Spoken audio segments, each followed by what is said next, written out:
everyone, my name is Mitz, and here we are back at Higurashi When They Cry. So, we are on to 12 for this installment.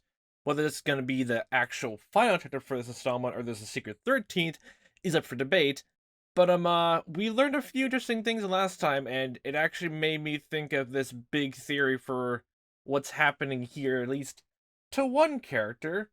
But we learned that Reina basically looked up, like, told Oishi to look up, basically everyone's background, and learned about Keiichi's, whole thing of, like, shooting kids with a BB gun in the last town.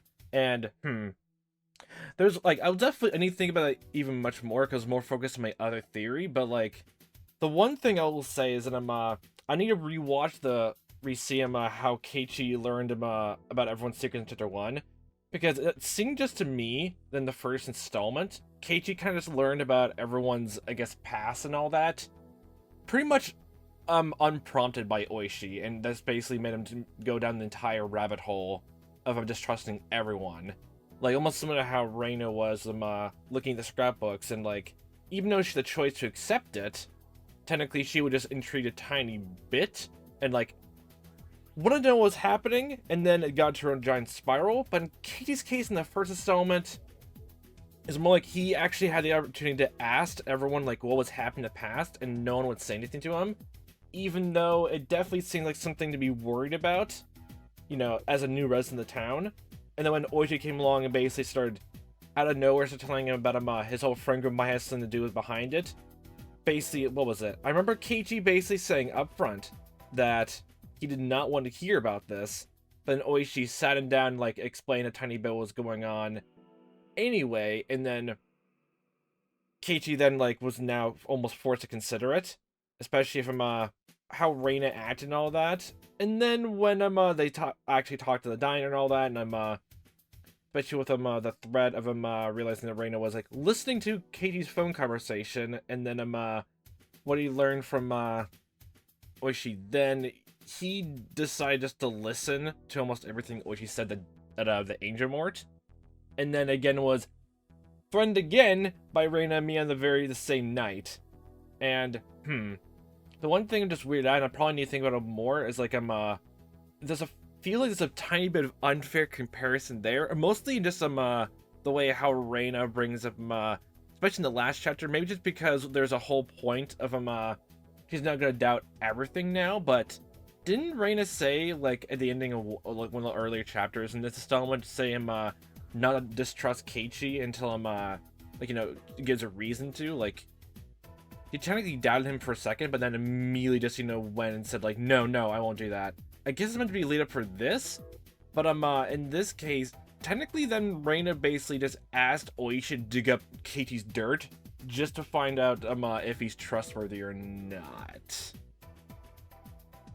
And there's something weird about that to me, honestly. But I'll need to think about that much more, but I'm just gonna put that out there. That's what I was feeling, actually, when going through the last episode. And that actually goes to my this theory I had on a bit. This intro is gonna be so long, I'll have you know. That the whole conversation that Rika had with Reina actually was incredibly interesting. And it actually made me think about this theory the very second she said one line, basically saying that she's over 100 years old. And the whole rest of the conversation just made me think of that in some terms. Some details which I caught up immediately during the conversation, and others where I'm going back through other clues in their installments, basically now literally just directly point to it to me. One was the whole thing about she says the syringe never works when she forces it. And the weirdest thing about that is what situation would Rika have to be in to have used the syringe this time in this installment ever before, honestly? Doesn't make any sense, and from the sound of it, it makes it sound like she used the syringe several times in the past before, but it never works. Like, she used it multiple times. Yet, I don't think I can think of a reason why she would ever use a syringe wherever she got it in this installment. And immediately, of course, goes all the way back to Chapter 5, technically speaking, using the syringe there. Had to try using it on Shion there, and it didn't work. But that's a completely different universe. That's a completely different scenario. And I guess a different fate, I guess you can put it. And actually just looking at like her behavior and everything like that, it seems to line up with this theory as well. But before I get into that, I was told to reread all the poems, the introduction for each installment. And yeah, it does apply to that way much more. So going from installment 1 to the current one, it basically goes to... It has a lot of themes that are prevalent to Rika herself, actually.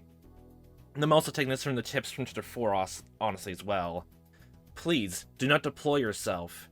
Even if the world does not forgive you, I will forgive you. Please do not deploy yourself. Even if you do not forgive the world, I will forgive you.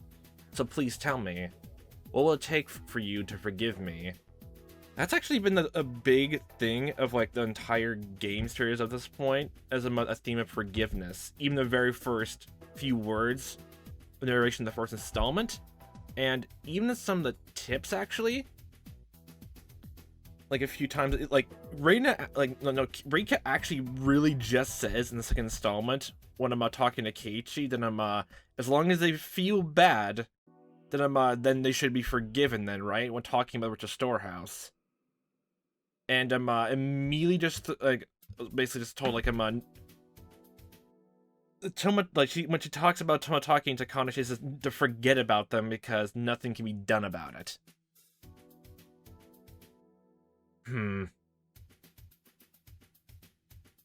I will not quench your thirst, for you seek the truth and could not accept that. I will not quench your thirst, for the truth you desire does not exist. But I still want to quench your thirst, for I am the one who cast you into the desert.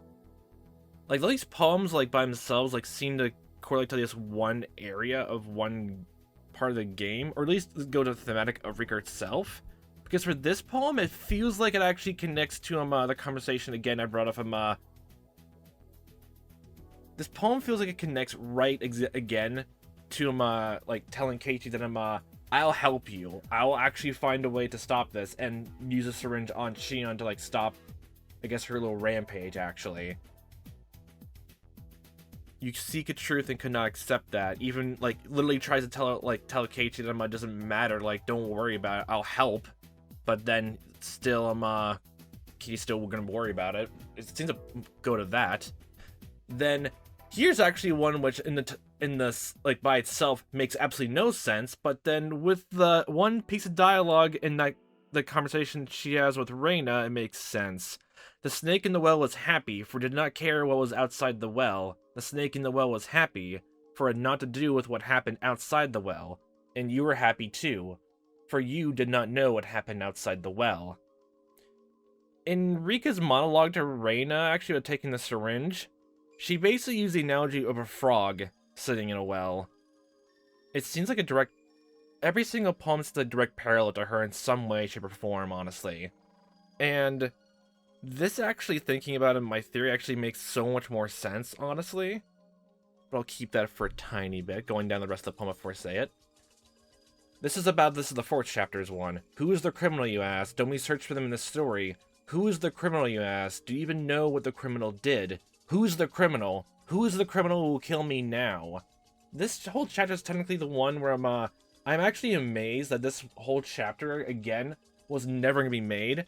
But it raises both more questions, actually explains a lot more world building every character. And I'm so weirded out how all this information was to be given, or at the very least, does that mean all the stuff in here is meant to be sprinkled out through the rest of the answer arcs? But this has the biggest thing of course, of Rika Lily knowing things she shouldn't know. She makes predictions blatantly, completely confidently, that the damn project will be ended, and then warns Akasaka that he should leave to go to Tokyo back this instant when talking near the conference house where the festival takes place and where all the Onikafuchi guardians like him have their meetings.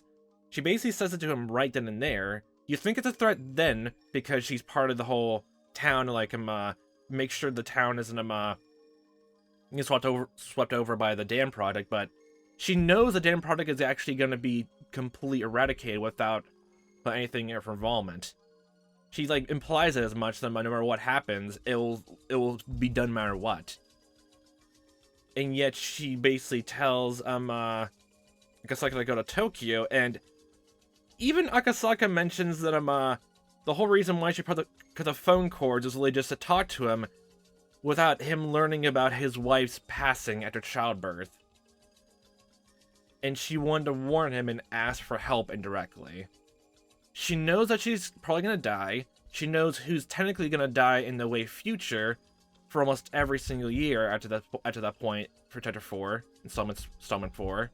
She knows everything like that, and with the tips there, both the thematic tips talking about on the opposite shore, the fire on the opposite shore, the gears of a clock, talking about rainy days, and also about her mom's diary. Her mom's diary basically labels Rika, as I mentioned before, as too oddly smart. Basically, without being told anything, unless some of the elders taught her things, and she already knows how to cook for herself. She knows how to clean. She knows how to do laundry. She knows how to do all this other stuff, and she has this like attitude of nothing she does will actually matter in the end. And there's actually several times that both from Keiichi's perspective in Chapter 2 and Shion's perspective in Chapter 5, when talking to Rika, literally behind the sports shed in the schoolyard, that they think they can notice that Rika wants to so badly say something to both of them, but she holds herself back. It's strange. Chapter 5's poem is this. She dropped her beads in the sand, so the girl cried. For 100 years, the girl searched the sands. They might be in the ocean, not the sand, so the girl cried. For 100 years, the girl searched the ocean. They might be in the mountains, not the ocean, so the girl cried. How many years will pass before the girl wonders if she really dropped them? That really just correlates to the whole 100 years bit that Rika brought up. And like searching for something that's not there, and especially with the tips from the 4th installment, and literally the same exact material that we know all those thematic tips, those Chapter 4 and the few ones that we see that Rika wax poetic in this installment, talking about rainy days and the die has been cast. I hope I get a 6 next time. She really she knows things gonna happen, and actually that was the first thing that came to mind after hearing the whole 100 years bit in her dialogue. Maybe not entirely true, but Rika knows what happened, knows what's gonna happen because technically she's seen it all before, and that's the reason why, like her mom, like thinking about it. There's probably a whole time where Rika's mom actually was completely normal to her child the entire time. Her entire childhood. But now, because that she learned all about all this stuff, whether she like learned all this different, like all these different like skills and abilities and just accomplishments throughout other scenarios, she carries it over to the next life, I can assume. Almost like a loop. And it stays over. I mean, how else do you explain the lines where she says, like, the syringe never works? Because I cannot think of anything of why she would use a syringe in any capacity. Because no matter every single installment so far, every time Rika says something, like, oddly pointed, it makes you, pick up on it and actually, kind of think about it, I never, ever got the impression that she was being malicious in any sense of the word. In any sense of the word. Even here. And actually goes down to, the next and final poem here, talking about, why is Rika suddenly being so callous to, Reina? The first time, I would try harder to avoid the inevitable tragedy. The second time, I would be disgusted with the inevitable tragedy. The third time, my disgust would turn to anguish. The 7th time, I'd be laughing by then. She knows what happens in each run. She says point blank that nothing can be done with Tomotaki and Takano. She knows absolutely nothing will be done. And it just makes complete sense to me, honestly. Especially since I already been thinking about this kind of stuff from almost, like, I guess the very first and second installment, about, what exactly changed from each installment to installment. And, like, the smallest waves. And there's even a thematic tip in the fourth installment talking about, a very, very small action will have big repercussions. And the whole gears, like, in the clock analogy, and the firing across their shore is meant to, like, showcase that. She's really doing things on so many different ends, or subtly or large, just to make sure that something different happens. And by this point, she's now just, she's slowly just getting more cynical. That's what I've been feeling for a while. That's the whole thing with the tip in this installment of talking about her actually trying to get drunk. Both why she loves unpredictability. Why she loves the changing of fate. Especially, like, watching the weather to see if a sunny day actually turns rainy without her knowledge and all that. She knows what's going to happen, and the time that she actually gets, you know, blindsided by something is actually a revelation then. That's what it all feels like right now. It all feels like that so much. Both thematically for the poems here, tips, forgiveness, and, behavior-wise, it makes so much more sense, honestly. Oh my gosh, this is actually really good. I feel basically almost convinced, but there's something else I feel like I'm missing, though. That's where, like, it all leads to right now. And she definitely point blank says to Reina, I'm bored with this Hinamizawa. I'll go and be on good terms with the next Reina. But I hope you don't become as have as good intuition that time than now. Cause, from the sound of it, she might have already tried to tell people of what's going on, but no one believe her. Or at the very least, that when someone picks up on that she's acting weird, that people then lash out at her for acting that way. Like her mom, her mom noticed that she's acting weird because she knows things she shouldn't have as such a young kid. That's why that's all happened then, and that's why slowly over time she's basically just stopped caring and telling people. Honestly, she knows that she's gonna die no matter what, and thinking about it, she probably already did in the first installment. Thinking about it, every single installment, she has died in some capacity. The first installment is the one where we never see it. But probably the biggest hint is actually from whether like Rika died before Keiichi did or not. It's probably just the syringe. We don't have any other time where the syringe is ever brought up without Rika's involvement. The only time this ever happened is the very first installment. And you never see Rika again after that, or even hear hiding her hair of her. Or even Sadako for that matter in that chapter. Might be a bit rambly at this point, but that's actually what I'm running through my mind for a bit, just after the whole conversation. And now I'm just getting reminded, I made a fucking joke about a goddamn loop, honestly. About all the different scenarios, my dear god. Okay, I've actually been thinking about this since yesterday night, and I'm looking a bit into today, so there's a lot. There's quite a lot.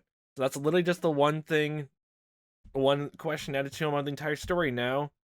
What happened to Rick in the first installment, and why did Mion and Reina decide to use that same syringe on Keiichi then? Why then? Why? That's a lot to unload on someone right now for a very big introduction, right? Well, okay, let's see how this all goes. Yay. My god, talked for over 15 minutes. Yay. Oh my good god. At lunchtime the next day, everybody in class was talking about Reina's disappearance. You were all worried about her safety, but I kept to safe distance from everybody else. I do wonder where she went. Someone said that she was demoned away. How can they say such things? I can't believe their nerve. Kitty-san, you look down today. I'm keeping a special eye on you now. Meep. Sadako and Rika-chan noticed something odd about my attitude.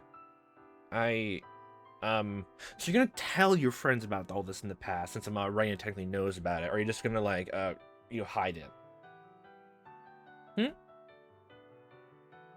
Rika probably already knows his past at this point and doesn't care anymore.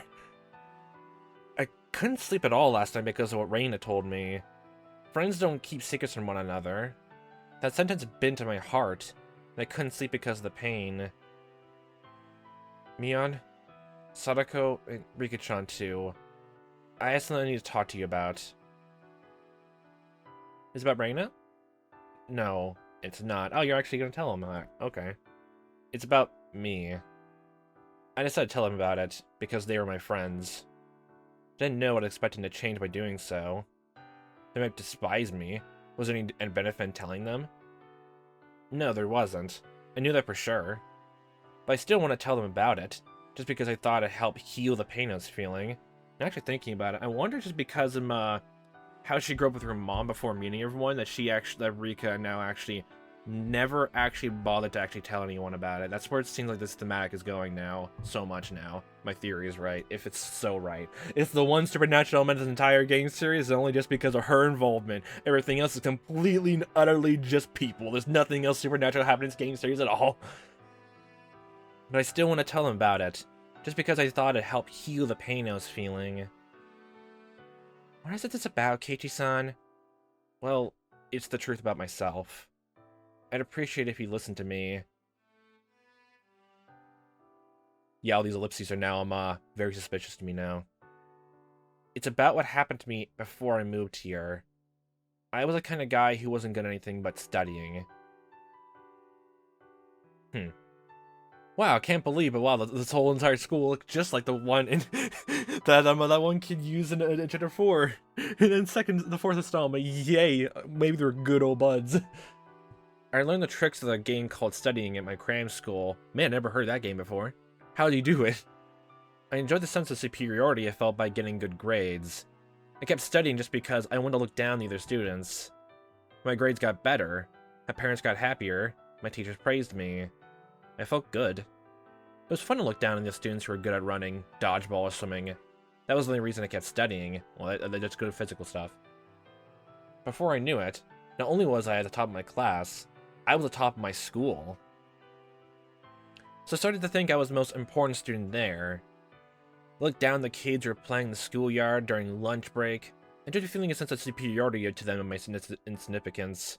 I'm just gonna imagine every time at lunch now, you just like sit down in the very middle of the whole lunchroom, put your foot down the top of the table with a giant red flag waving around and say, "I am your new leader!" I can totally imagine it right now. The more I studied, the better everybody expected me to do. They started to place high hopes on me. They expected me to go to the best school in Japan. Oh, yeah, this is talking about gifted child syndrome, all stuff like that. Not gifted child syndrome, but the gifted child experience. I definitely had that when I was in middle school and all that. When high school and just slowly veer away from that because I don't want that pressure on me. I flattered myself into thinking I deserved to go to that school as well. But the fun went out looking down on people, while the burden of studying didn't change a bit. My classmates stopped admiring my cleverness after a while. My teachers started to push me to study more. All of a sudden, the fun had gone out of it. Yeah, that conversation that their family had with administrators talking about the studying bit, actually, Keiichi is good at practical things when it comes to actual just absolute knowledge of something. He just does not work in an area because he gets bored of it. I wonder if this is because of this. Like, he's been doing it for too long to the point that he basically just suffers on it because he doesn't want to care about it anymore. To begin with, I didn't even like to study. I had average reflexes. I was average in a fight. I was an average boy with nothing that really drew attention. So when I found something that I could use to get that attention, I jumped on it. It happened to be studying for me. But if it was riding a unicycle or juggling, I would have done that too. What led you to first take up a BB gun then? When I realized I didn't enjoy studying anymore, it got very boring. I was just a little boy who wanted to be praised and did something better than anybody else. I finished all my summer schoolwork because my parents praised me for it. I took charge of cleaning duties at school because my teachers praised me for it. Yeah, I actually remember having the same thing. One teacher praised me for doing this, so I went to that field. I just took a Japanese, learning that language class, and I was like, okay, sure, I'll learn about it for a bit. I'll take a few more classes. Then I'm sure I can get behind it, but I slowly just started waning in my interest in it, and then I just ended up dropping, honestly. Yeah, don't do that. Don't do XP. Don't do the whole thing if you don't think you're gonna enjoy that too much. It was fun learning the basis of Japanese, but the second I tried learning about the more intricate details about it, honestly, the more I just realized that if I actually focus on that so much more, especially the state I was in then, things just get worse for me, so I dropped it all altogether. Oh boy, that was not fun catching up then.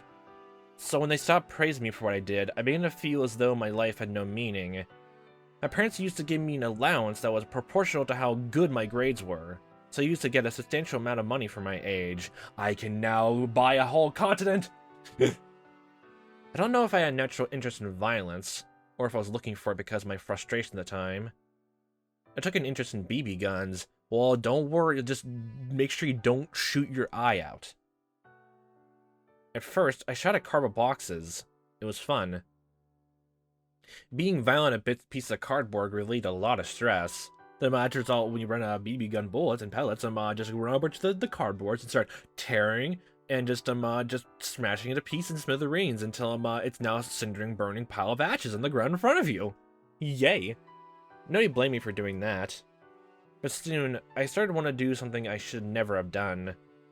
The box that my BB gun came in was a warning label that read, "Do not shoot at people." You can't tell me what to do. Oh my good god. That was when I thought about doing just that. My good god. Why did I do something that I shouldn't have? I guess I'm just immature. Because it's apparently fun for you? I wasn't interested in studying anymore, but I forced myself to do it so anyway. My parents forced me to go to several cram schools. I was so mad at them for that. Thinking about just because of how dutiful I guess you were in studies, even though it was complete obvious to tell that you were just becoming more and more quiet. Maybe they never actually thought you were behind it, I guess, until you came forward because you're trying to keep that, I guess, status up. I should have told them I didn't want to study anymore, but I didn't have the courage to do that. So I used my frustration as an excuse to do something cowardly. I shot at kids who were younger than I was with my BB gun. It gave me such a thrill. It felt so good to do something bad when I was so overcome with studying. Needless to say, I had no personal grudge against the kids I shot. As long as the kids passed through a deserted street, they met the requirements to become my target. You shouldn't have come down this dark and lonely alleyway. There's not even a shortcut to your house. Why are you even walking down here? You deserve this? Okay. I didn't mean to hurt them. I shot at them once or twice from a distance. That was all I wanted to do. But sometimes, they didn't react at all because the BBs hit a thicker part of their clothes or something. I didn't like that. So I started to shoot until they noticed they were being hit. It inevitably escalated into a barrage of gunfire. I study a lot. I'm doing something good. So I deserve to do something bad to balance out the good thing I'm doing. Oh, you're doing moral licensing. That whole concept. Okay, that's a good episode. I'm watching Vsauce and thinking about that. That's really good. Minefield. That's a really good episode about it. That was the unbelievably selfish excuse I made. I thought I had a right to do things like that because I was suffering myself. I thought people who weren't suffering like I would deserve to be shot at and to get hurt a little bit. I was so selfish, so arrogant, and so immature. I was disgusted with myself. If I could have met myself at that time, I would have given myself a punch in the face so hard that I'd knock it out of my teeth, in replace with golden ones. Blood allowance. They started to call it a series of attacks on school children, a series of mysterious deaths in Hinamizawa. The principal of my school held a morning assembly to inform everyone about the case, to warn them to be careful when playing outside. I was laughing sneakily. The PTA issued a letter warning and advised to take the safest way to and from school. Parents took turns watching kids, and they walked between home and school in groups. The more serious it got, the more it reminded me of the excitement I first felt when my grades started going up. I was absorbed in that game I was playing. I didn't think that I'd get caught someday. I didn't even think to stop doing it either. One day, I found a little girl who was walking down a narrow, dark street, all alone. Oh, and then you hit her in the eye, and that's when you thought, like, what the fuck am I doing? Is that what happened? She was a very small girl. I don't know if she was on her way to her friend's house or if she was running an errand. I didn't care which. It was careless of her to go out alone. The school had warned her not to. So it was her fault, right? Just like always, I made a selfish excuse and attacked her. Did you just like wear a mask, or were we just in the bushes the entire time? Some of the shots hit her in the back. She knows she's being attacked by somebody. She turned around. It was a natural reaction. That time, I didn't hesitate to rain hell upon her. So when she turned around, I was still shooting at her. Usually, when I shot a kid, she cried in pain and ran away. Oh, you literally targeted the girls. Okay, then. But this girl was different. Yeah. She thrashed around in excruciating pain, holding one of her eyes. When I started doing that, I had realized what had happened right away. The BB had hit her in the eye. Until that moment, I didn't think about what would happen when a pellet that easily could go through a cardboard box and an eyeball. Anyway, the girl howled in pain. For the first time, I realized I'd done something horrible. She saw me, so I couldn't take her to the hospital. I couldn't do anything about it, so I left her there while she was still screaming in pain. I wondered if she was okay, and I wondered that she had lost her eye. I kept thinking about her. I didn't even feel like eating that day. I went to the bookshelf in our living room, snuck a medical book to my room, and studied the structure of the human eye. It was too late to make a difference, but I studied what kinds of injuries would make a person lose their vision, and you traumatize yourself reading that and turn yourself in. Wow, nice. I knew it wouldn't make it the sin I committed weigh any less. I found out that she wouldn't lose her sight. I couldn't sleep that night. I suffered from a high fever. My gosh, your mind was racing so much that the steam is actually billowing out and going into your forehead. It wasn't my parents, my teachers, or the police who first punished me for what I did. It was my own body. Before dawn, I woke my parents up and confessed to my sin. They were shocked at first, but it seemed like they understood the situation quickly due to my recent disobedient behavior, my interest in BB guns. Your parents basically just noticed that, and oh my good god, they actually noticed, and they turn a blind eye because every other part of them is like, you are completely normal. Don't worry about it. Don't worry about it. The smaller parts the more worrying parts, don't worry about it. Don't worry about it. They didn't connect the whole fact of him, hey look, our kid likes BB guns. A bunch of kids are actually being shot by BB guns apparently. No correlation there.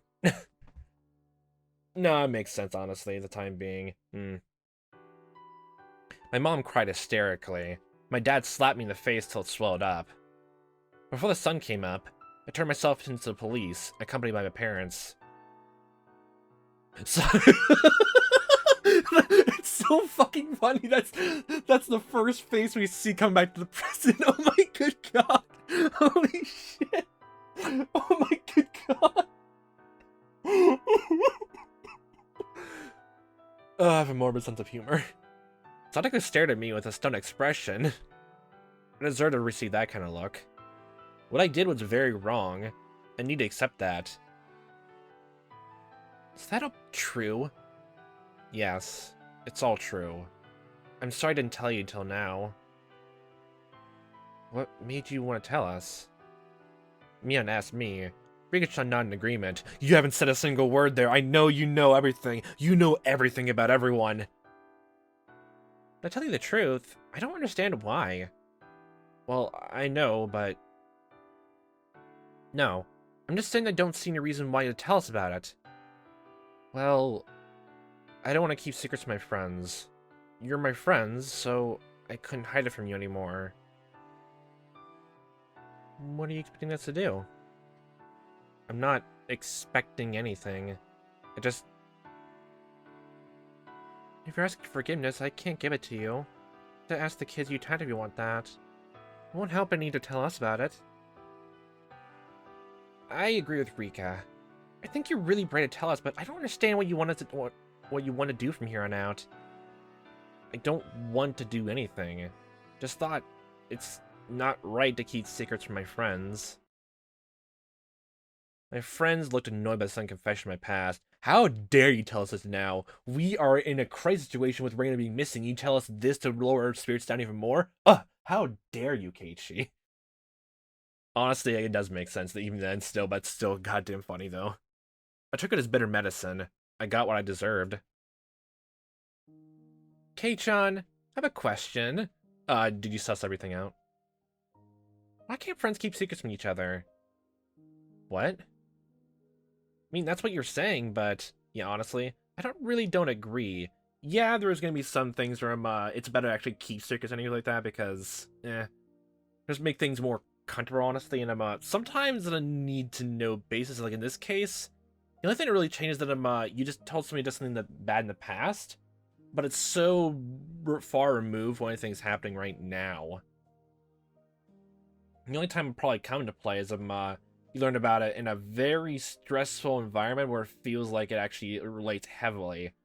Like how Keiichi like felt technically in the first installment. Almost I would think in like Reina's case, almost the sound of it, but I'm still hung up on the whole fact that she actually went out of her way to look up dirt about Keiichi, even though she implicitly trusted him before he said anything to make her think otherwise. I'm still on that. I'm still thinking about that, really. I mean, that's what you're saying, but I don't agree. I don't agree either. Me and Rika-chan obviously disagree with my statement. So like, we're like, you losers, I care a lot. I could have been shot at if I was at that school. Sadako nodded, following suit. I don't think it's wrong enough for you to tell people things you'd rather not. We all have lots of things you don't want to tell anyone else about, like tragedies, mistakes, and other things you don't remember. I think it's really just another thing if it actually would concern you only. That's really the only thing. Like, I would say on some level, that's what it felt like for the first installment, even though there was the whole fact about they don't want to talk about their past and all that, but if it escalates to that level, you absolutely to talk about it. You just have to at that point. But if it's like something like, more personal to you, no one else deserves to ever know about it, except if you feel like you want them to know about it. That's literally the only time. It's literally the only time. And that's why I'm literally so adamant about just people just lying, if they want to, about themselves to other people. Will just be a live admission or just lying about what they did in the past or like, what they are. It's their prerogative, okay? Unless they actually do something bad and actually pertains to other people, that's a different matter entirely. Or you feel like if you tell them it makes things worse, then... If I had to tell someone everything to be true friends with them, I wouldn't want to have them as my friends at all. Oh yeah, hey, look at that. I remember a certain character in a certain game that talks about lying who has the same exact sentiment in the very first chapter. Man, I love him so much. He's great. but Keiichi, there's a difference between things you don't need to confess and things you had to confess. You had to confess what you did to receive forgiveness. Once you've forgiven, you don't need to keep confessing. Quite. You turned yourself into the police and they scolded you good, did they not? You atoned for your sin, you were forgiven. What more do you have to do? You turned yourself in, you accepted the result. You did what you had to do. It's very important you keep reminding yourself of your sin, so that you won't make the same mistake again. But you only have to take care of that on your own. It's not something you have to confess to everybody. Yeah, honestly. That's very true. I have many embarrassing stories I'd rather not tell anyone. Oh yeah, I'm holding back on a lot of them.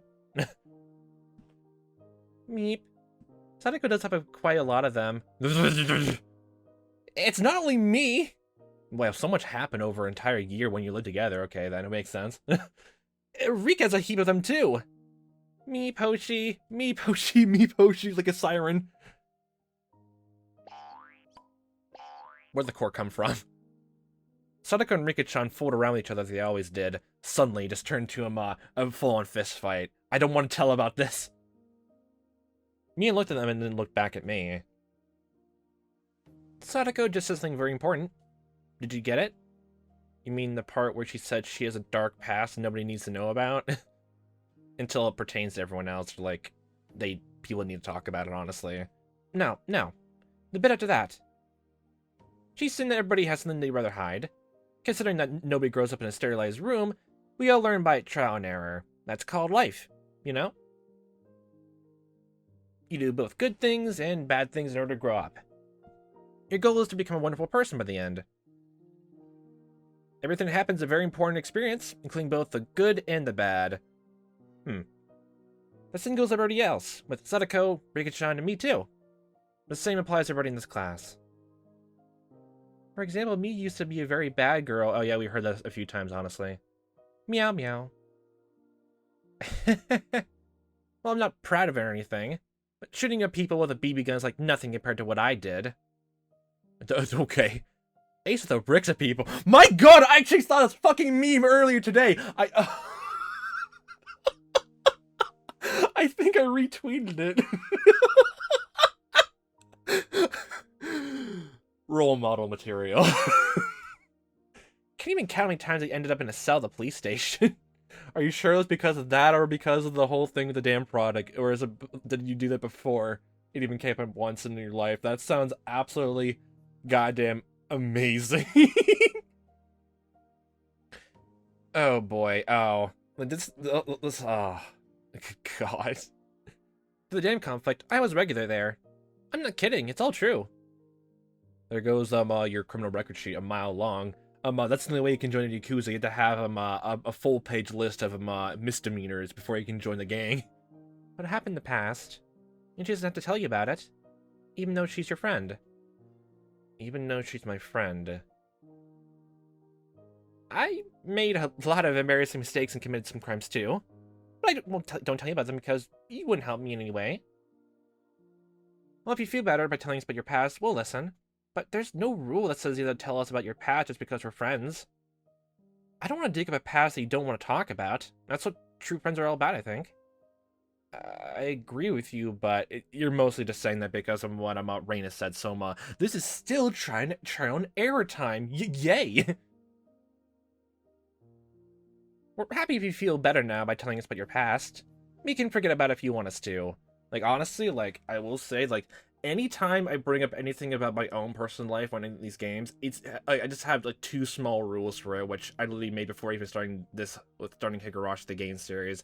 1, it actually has to pertain to what's going on in the game itself, and 2, it has to be something I'm comfortable talking about. Literally the most 2 simplest rules, honestly. And it pertains so well right here. It's literally the few things, honestly. If you don't feel comfortable talking about it, then you don't have to bring it up, okay? You just don't. We're happy if you feel better now by telling us about your past. We can forget about it if you want us to. We'll never change the way we see you because of this. What you did in the city has nothing to do with who you are right now. You're a precious friend to us. I actually don't want to know about your past, to be honest with you. You maybe already technically know some bits if you're trying to forget about it because you don't care about it because the forgiveness part. I don't actually mean that in a harsh way. I agree with Rika. The same thing goes the other way around. Even if you did something great in the city, but you're a nasty person here, I wouldn't care what great things you did back then. In other words, Kei-chan, the sin you committed in the city is something that you should keep secret in your heart. You don't need to dig it back up to just tell us. I mean, you can if you want. If anybody changed the way they saw you because of that, I'd look down on them. No matter what happened in the past, as long as you're a great person in the present, you shouldn't be embarrassed of yourself. Am I wrong? What's the purpose of living if we can never earn redemption? Sadako used to be a big baby who wouldn't do anything by herself. Okay, we're actually forcing this conversation to happen now. She regretted it deeply, now she's a strong, independent girl. That's why I admire Sadako today. I don't care how weak she used to be. You could say that she in the past used to be demure, maybe? I will never let that theory go, even to the I will only drop it when this whole series is over, after the 8th installment is done and completed. Rika. What you, Kei-chan? Are you gonna change the way you see me because you know I used to be a very bad girl as a regular police station? You won't, will you? The only reason I just, like, think badly of everyone is just, like, in the first installment is literally just because you fucking threatened Keiichi! And if it doesn't pertain to anything besides that, then yeah. My good god. I am who I am. Our friendship won't change. We'll keep playing and laughing like we always do, right?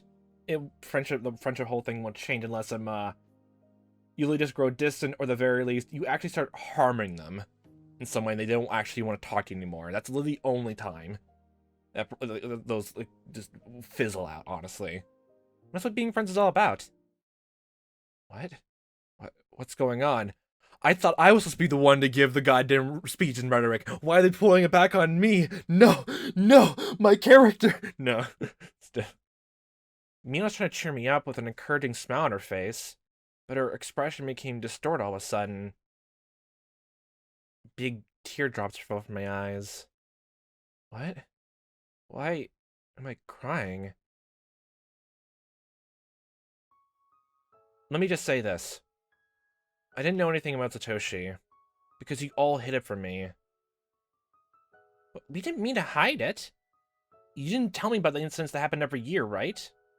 That's because we didn't want to, you didn't want to scare me. Just because of that, you left me out? No, we didn't mean to. Mina didn't know what to say. She had tears in her eyes. She thought she did me a favor. She didn't know how he turned out like this.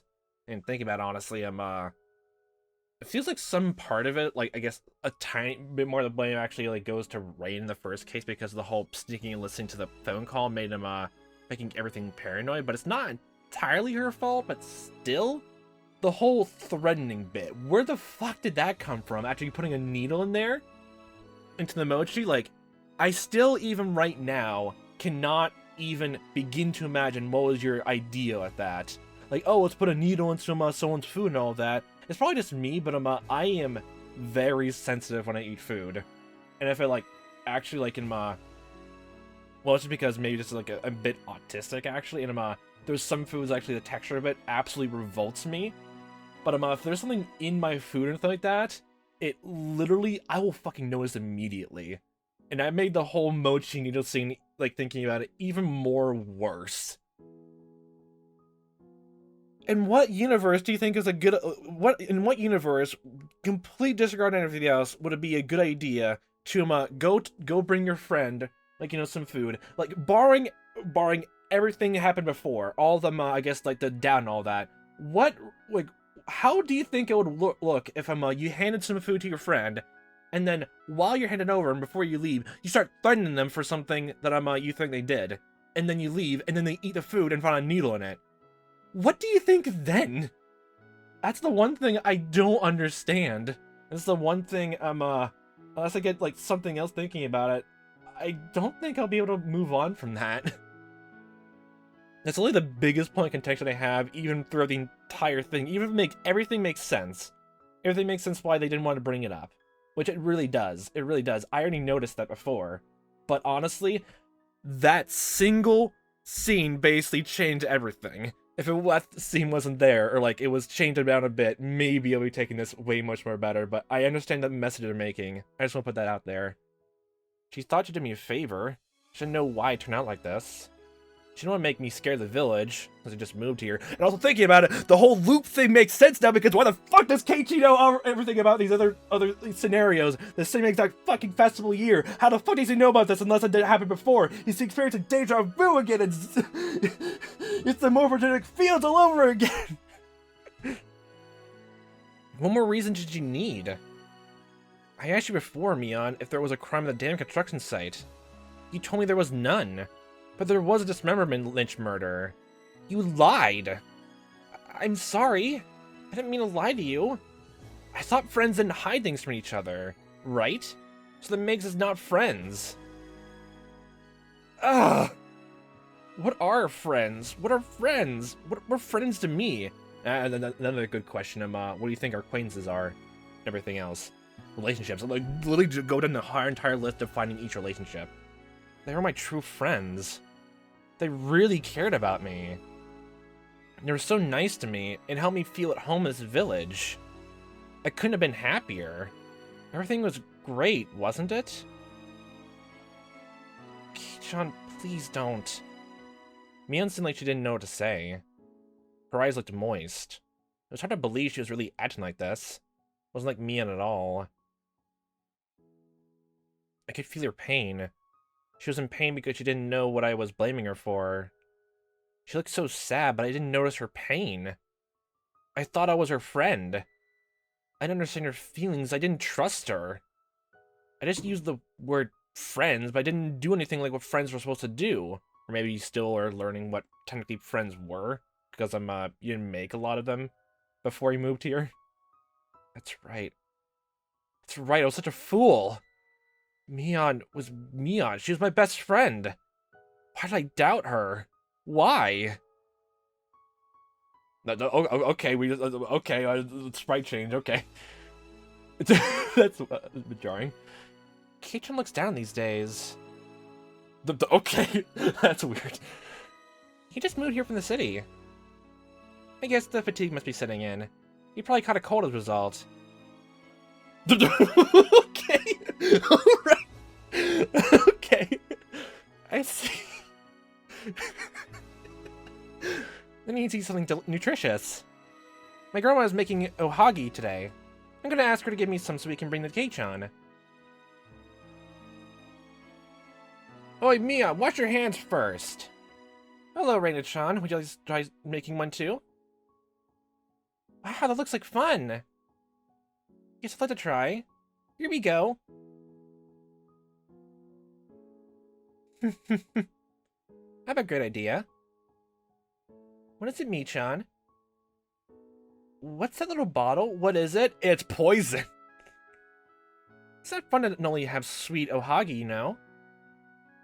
Let's put hot sauce in one of them. Wake him up for sure. That's right, that's what happened. They brought ohagi for me to help me get better. They only tried to cheer me up. Why did I get so scared of them? Just because Mia knew I had lunch at Angel Mort, I grew terrified of her. Hey, you don't look good. Maybe you should go lie down. That's right. Maybe we should leave. They just want to cheer me up with a joke. But because I look so serious. See you! Please get better soon. I hope we can hang out in the club together tomorrow. That was a normal way of saying goodbye. I don't want you to be absent from school tomorrow, okay? Okay, that makes sense, but the whole thing talking about Oishi and all that. So he basically just imagined the needle from the very beginning then. I guess that makes sense about why the police were found he couldn't find the needle again. And he was being completely out of it when he started eating the mochi, honestly. Like, visibly. So, I guess it makes sense. Especially the paranoia then, you start thinking terribly about them as then. But, okay, so hallucinations went to even more sensory things, yay. First of all, have I ever visited any of my classmates who were absent with a cold? No, I haven't. Never done such a nice thing to anybody, because it's too much of a bother. But they did that for me. And I started visiting a friend in the hospital, but just caught a cold. They came to visit me with ohagi so that I could get better soon. I thought it was mochi, though. Did I misremember this again? I should have been thankful to them and said, I'll get better soon, and I'm sure I can come to school tomorrow. So I'll see you then. That was what I was supposed to say. What did I do instead? I locked the door. I closed the door and locked it as rejecting them. What was I so scared of? What was I so afraid of? I didn't say any words of appreciation to my friends who cared about me. A combination of learning so many terrible things happen in the town you just moved to, and the possibility of a person who has some authority and knowledge about all your friends saying they might have some hand in the murders, honestly. And also the possibility that a close friend of yours actually was stalking you and threatening you and all that. Was he honestly he was literally just imagining him actually like attacking him or threatening him for it actually for the very beginning then? Okay. Why didn't I say any words of appreciation to my friends who cared about me? I'm just so scared of the ohagi they brought for me. What was I thinking? It's impossible there was a needle in one of them. It wasn't actually a needle at all. It was all in my head because I had read some manga about someone putting needles or razor blades in people's food. Okay, maybe like this is where the whole unfair mystery part comes into play, I guess, a tiny bit. It scared me so much that I believed it could also happen to me for some reason, and I thought there was a needle in the ohagi, sorry. You were so stupid, Keiichi. How'd your friends put a needle in food they only brought to make you get better? It was crazy to think like that. Even if there was a needle in one of them, I should have thought it was some kind of mistake. I should have believed in my friend's innocence. That's what a true friend would do. But what did I do? Pound, splatter, smash. I threw that ohagi that they spent so much effort making the floor. Why? Why did I do that? I got along so well with them until then. I went to Hinamizawa and I made friends the first time in my life. They were my best friends. Meeting them was the most wonderful experience of my life. I'd probably never have another one like that for the rest of my days.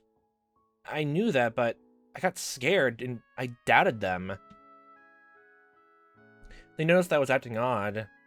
That's why they called the manager Eerie. They thought a sedative might help me relax so I could get rest and get better, so they carried me up to my room. Okay, then they called Eerie and all that. So this doesn't come in my brain then. So what was Tomotaki then facing that he distrusted everything then, and clawed his own throat that same night then? Mian just wanted to make it fun. She's the kind of person who expresses her goodwill by making a joke out of it. I knew that better than anybody. She knew Eerie would roll up my shirt to check my heartbeat with a stethoscope. So she was just trying to draw graffiti on my shirt like she did to Tomotaki-san's punishment for the game he lost. You just imagine a syringe? Okay. Yes, that's why Mian took a felt marker out of her pocket. A felt marker. She brought a marker from home because she just wanted to do something funny. She tried to cheer me up by making me take a punishment for fun rather than nursing me, because it's just what Mian is like. She went to the trouble of bringing a felt marker to my house, just because she wanted to cheer me up. Reina held me down tightly, and Mian came close to me to write something on my shirt. Mian whispered the words she was going to write on my shirt. I heard them. I heard them clearly. I heard what she was going to write on my shirt. I hope you get well soon, Mian. I heard them. Then why? I should have known she wasn't going to do anything to hurt me. Then why? Why? Why the marker looked like a syringe to me? How did I think that Mian was going to kill me? It was impossible. It was impossible. Why? Why? Why? Why did I misunderstand that Mian was going to kill me? Ah! The numbness in my head receded, and slowly I felt blood start to run through my entire body again. How long was I squatting down there? For a few minutes? Or a lot longer than that? I looked up at the clock. The hands were moving at all, as if they had stopped while I had my eyes closed. So, why was part of the note just ripped out? And, if that syringe was not even a syringe, why was a marker removed from the clock then? Unless the police, like, it was actually it was just a marker taped to the clock. The police just like, okay, he just did that for some reason. Really? The atmosphere in the room wasn't filled with insanity like it was earlier, but it was quiet and gray. Rain wasn't holding me down. Mian wasn't gonna give me an injection. Was all that just some kind of illusion? There was no sense of presence other than myself in that room. It was an extraordinary experience, the kind I never had before. I was there with Reina and Mian. I doubted my sanity for a moment. At the same time, I felt some kind of relief too. The scary incident was just an illusion after all. Neither Reina nor Mian would have done such a terrible thing to me. Tears started forming my eyes. My emotions were running high. Why? It wasn't a question of why tears were forming my eyes.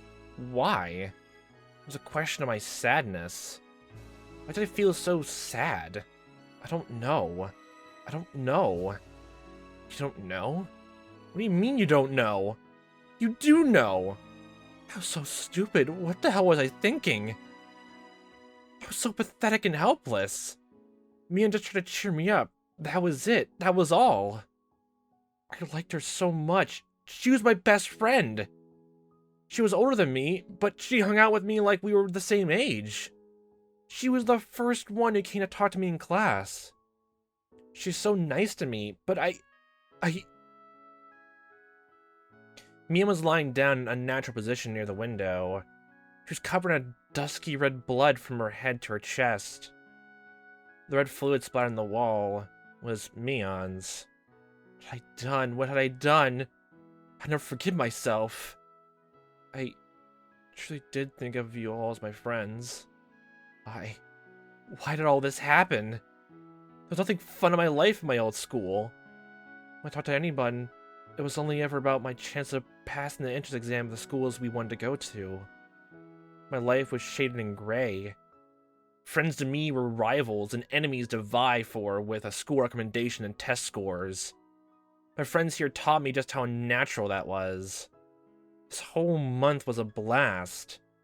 We raised the roof over lunch, our club activities, and the festival. A warm liquid flowed out of my eyes. To my surprise, it was my tears. But at the very end, Keiichi actually did go completely insane. Maybe like swirling in with him what he did in the past then as well, which we didn't really know about till then, if it was just only implied. I didn't have any obligation to cry for them, but I couldn't stop it. Even though they tended to kill me, even though they almost killed me, I couldn't forget the memories we made during the past month. Were those fun days fake? Was it an act? They kept playing perfectly to set me up until today? It was only me believe they were my friends? It couldn't be. Reina and Mian, they were my friends for real. Those happy days couldn't have been just a performance. Reina and Mian must have been forced by somebody to kill me. Or an extraordinary existence called Oyashiro-sama possessed them and took over their consciousnesses. Okay, so I kind of called it. It was just mass hysteria then. Literally, just in this case for Keiichi, just plain old hysteria. No matter what it was, both Reina and Mian were my best friends. I was stupid. Such a fool. Such a fool. Such a fool. Such a fool. It doesn't make any sense at all. I killed my best friends. They were my best friends. And why did I trust them? Why didn't I listen to them? I beat them to death. Who did I think I was? I made it sound like I didn't do anything wrong. I felt like everybody went crazy except me. Such a fool. It was the other way around. Of course it was. I was the only one who went crazy. Kei-chan? I'm having a mental breakdown over here.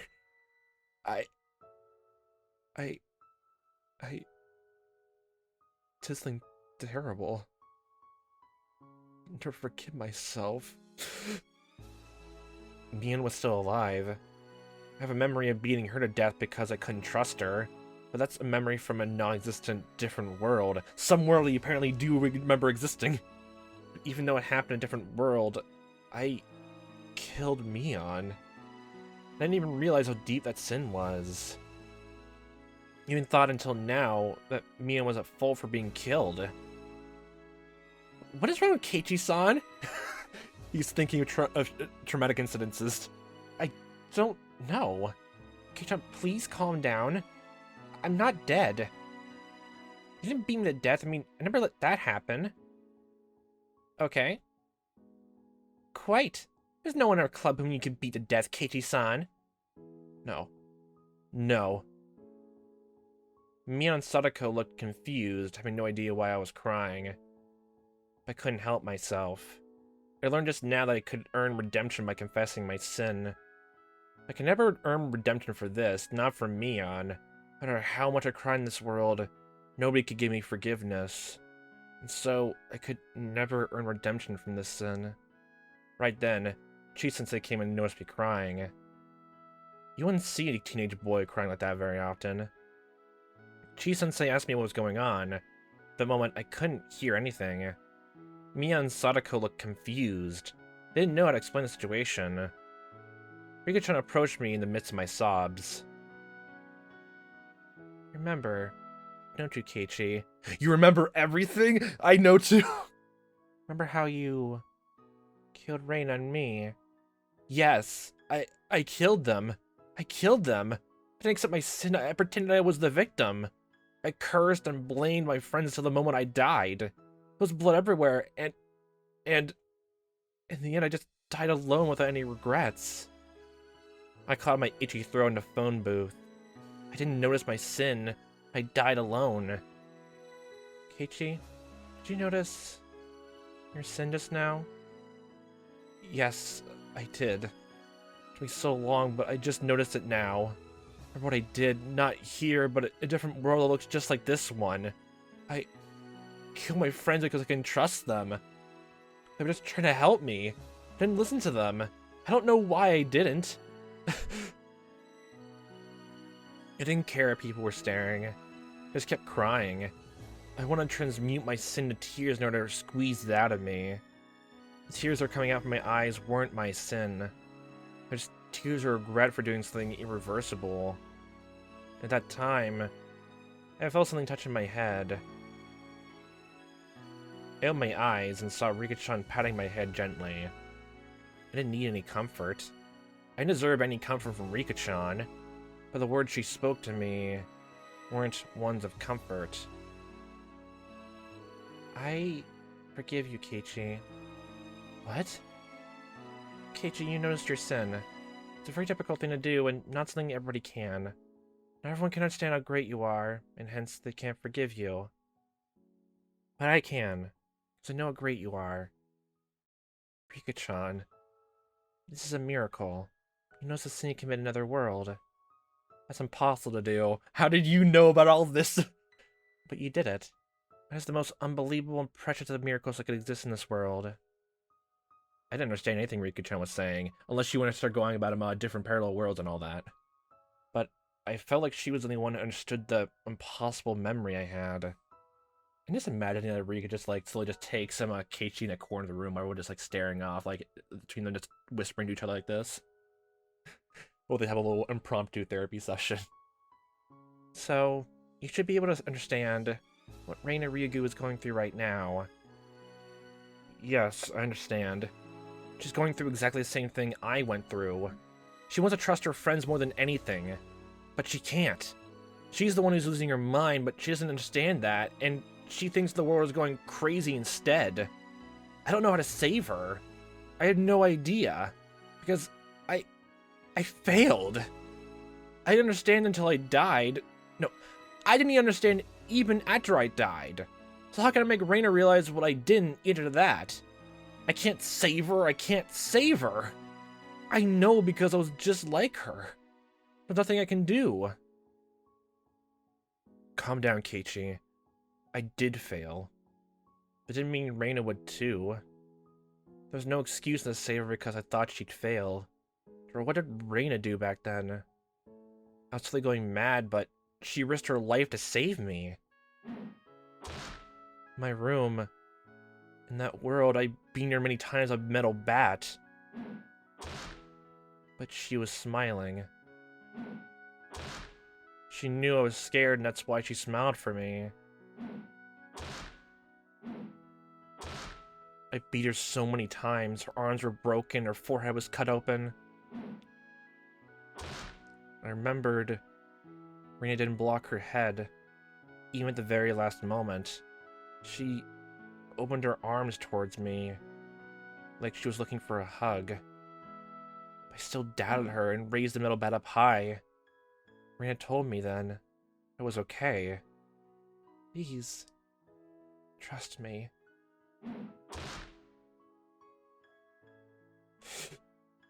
My friend still told me to believe in her. She told me to trust her. I still didn't. I lost and attacked her. She was in danger. She was actually killed. But she didn't even block her head. Instead, she used her arms to reach out for me. Reina continued to say those words until the moment she died. Trust me. Please. Trust me. She risked her life to save me. Until her very last moment, she kept telling me to believe in her. I didn't listen for so long. I truly believed I didn't do anything wrong. I feel a little bit better now that you've forgiven me, Rika-chan. I still have to atone for my sin. I'm gonna do that in the same way Reina did for me. I'm gonna save her, or die trying, apparently. Reina risked her life to save me. She cared about me until her very last moments. She trusted me. She believed that her words would reach my heart, so she kept saying them until I cracked her skull. That was the whole first monologue then. I always found it so weird, like, revisiting that introduction, that, weirdly enough, somehow, in the very middle of the conversation, it felt like it swapped perspectives. That's what it felt like this entire time. That's what it felt like. I don't care if I die. Reina died for me. I can die for her too, then. I was such a fool for failing to understand my friend's feelings. That's why I didn't understand what she was saying. But Reina might be different now. This world is messed up. But it doesn't mean that I can just quit. Quitting is the same thing as not believing. I believe in Reina and in our friendship. That's why I could still make it. I could still prevent a tragedy from happening. I can change fate. We will struggle together to seize our future.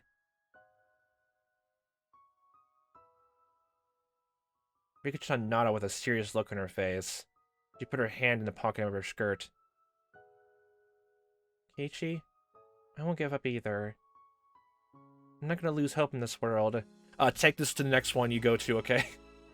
I was tired from meeting with countless failures. I gave up when this world started to go wrong. That's why I kind of gave up on Reina last night. Yeah, and actually all the tips, rereading through those, like, from her perspective. Her very first one said, this might actually have something good happen. Like, we rolled a 6 for this turn.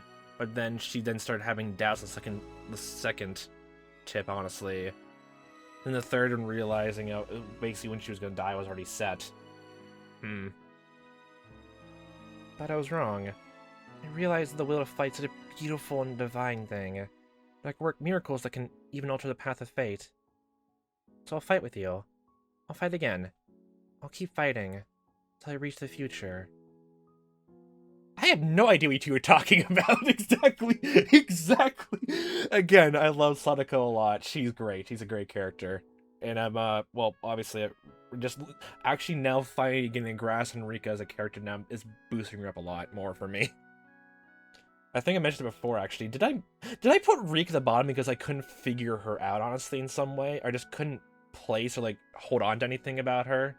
It's a number that you don't remember. Keiichi's a special exception. Very special. Huh? I suppose I'm too brilliant to understand what's going on, then.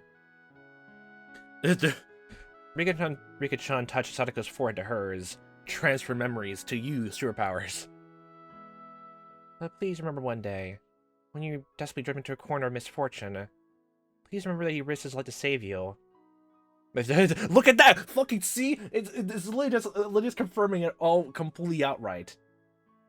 And now, actually, I'm wondering, because they're basically saying that every time someone goes insane in some way, like, they actually misremember things, or, like, just say things that actually never happened. Does that technically mean, my initial theory from the very first installment was right, that Sadako actually killed Reek in the third installment? Is that actually what happened? It actually ties a lot of what maybe happened then. Maybe literally, are you serious? Like, literally just Keiichi did just... It's either one of two things, honestly. Did kill, like, the uncle, honestly. And, like, actually buried it, but he did make a hole in the ground. Or literally just, and Sadako literally just, she literally just imagined again from, everything that happened that, the uncle was still alive that very same morning, honestly. The same way, she kind of maybe just believed that, when everyone else said, he, like, Keiichi was all around in the area, or maybe Keiichi actually was completely just, He actually was, like, not even, like, doing what he said he was doing, honestly. You think that's actually, like, Satoshi actually didn't kill his aunt, honestly. Man. Man. I'll still deny it until they say outright. I will deny it still with my bating breath. Because guess what? Faith in people, right? Okay. Keiichi-san fought for me? It's hard to believe. Look at this unreliable person right here. He can't even make his own food. How do you know that, Sadako? Don't patronize me. Isn't that right, Keiichi? Rika-chan looked at me, smiling as if waiting for my agreement. I wasn't sure if I could risk my life for Sadako. Not right now, anyway. No, I was sure. I'd risk my life for her. There you go. Sadako's my friend. If anybody tried to make her unhappy, I'd beat them up without hesitation. I risked my life to save her. So technically, would you kill someone for her, then? I kind of hope it's like not everything is actually just complete hallucination, because it still just makes it so weird why every single crime happened exactly perfectly coincidentally on the same day of the festival. It still feels so weird, even if the game series does mention at the very beginning it could be coincidence as well. It just feels a bit weird. There might even have been a world like that. I nodded to Rika-chan. She nodded back to me, looking happy. Maebara-kun, is everything okay? It's better now. Chi-sensei realized that I'd finally calmed down, and she asked me that. Yes, everything is fine now. I'm sorry I worried you. Anyway, Mion?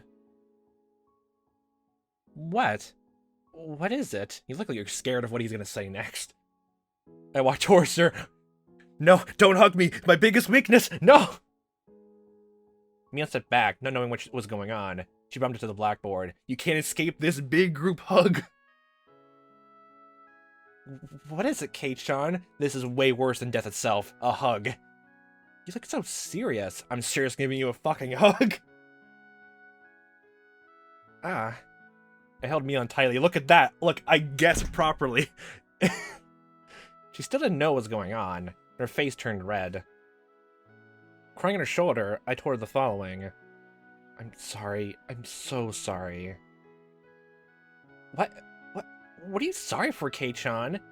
This old man doesn't really get what's going on. It's okay. You don't really need to get anything. So just listen to me.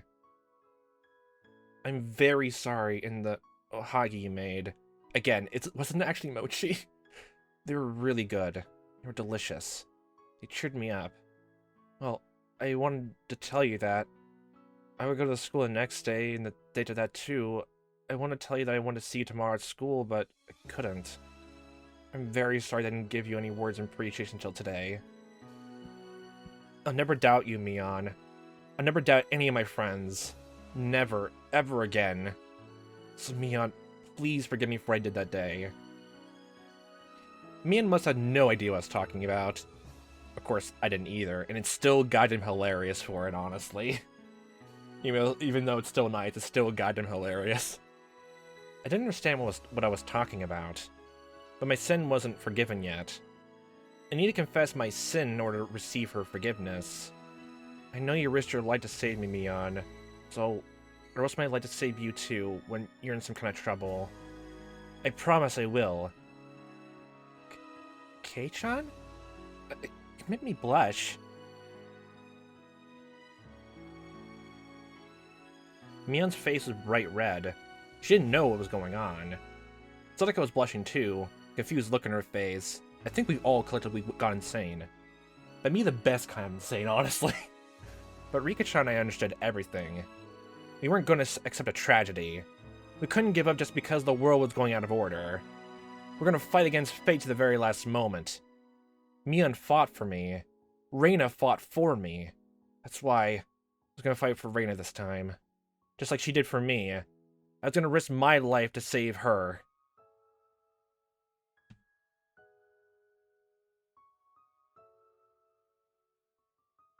Like, honestly, the sentiment is actually really nice, honestly. I actually do love that.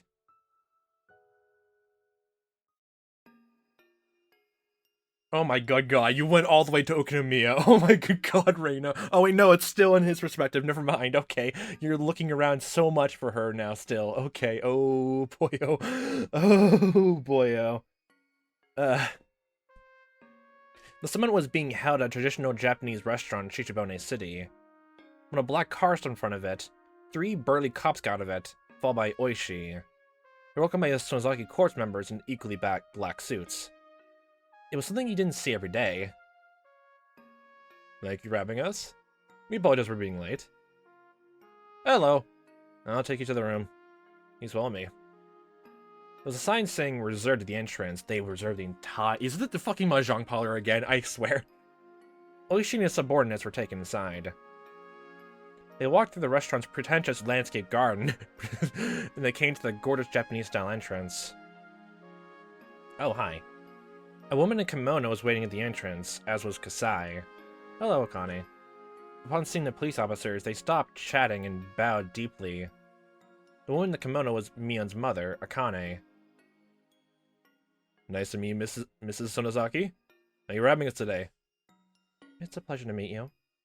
Thank you for coming all the way here, despite your busy schedule. Not at all. I've been looking forward to the feast I'm going to have today. Kiyomitsutsu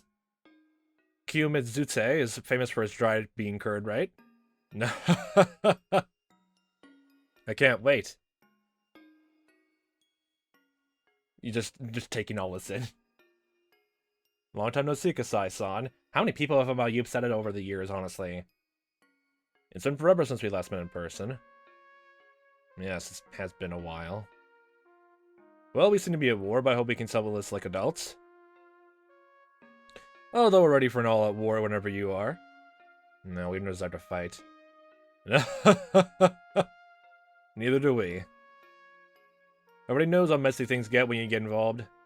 But I'd like to avoid as much as possible since I'm not that young anymore. You'll break your back. Obviously, this was a meeting between people who hate each other. They're doing a good job of not showing it too much. Too much?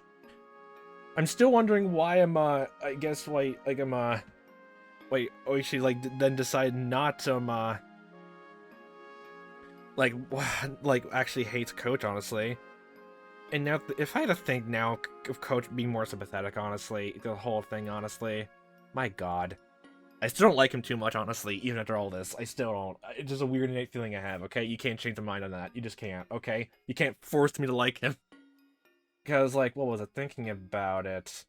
It still feels weird that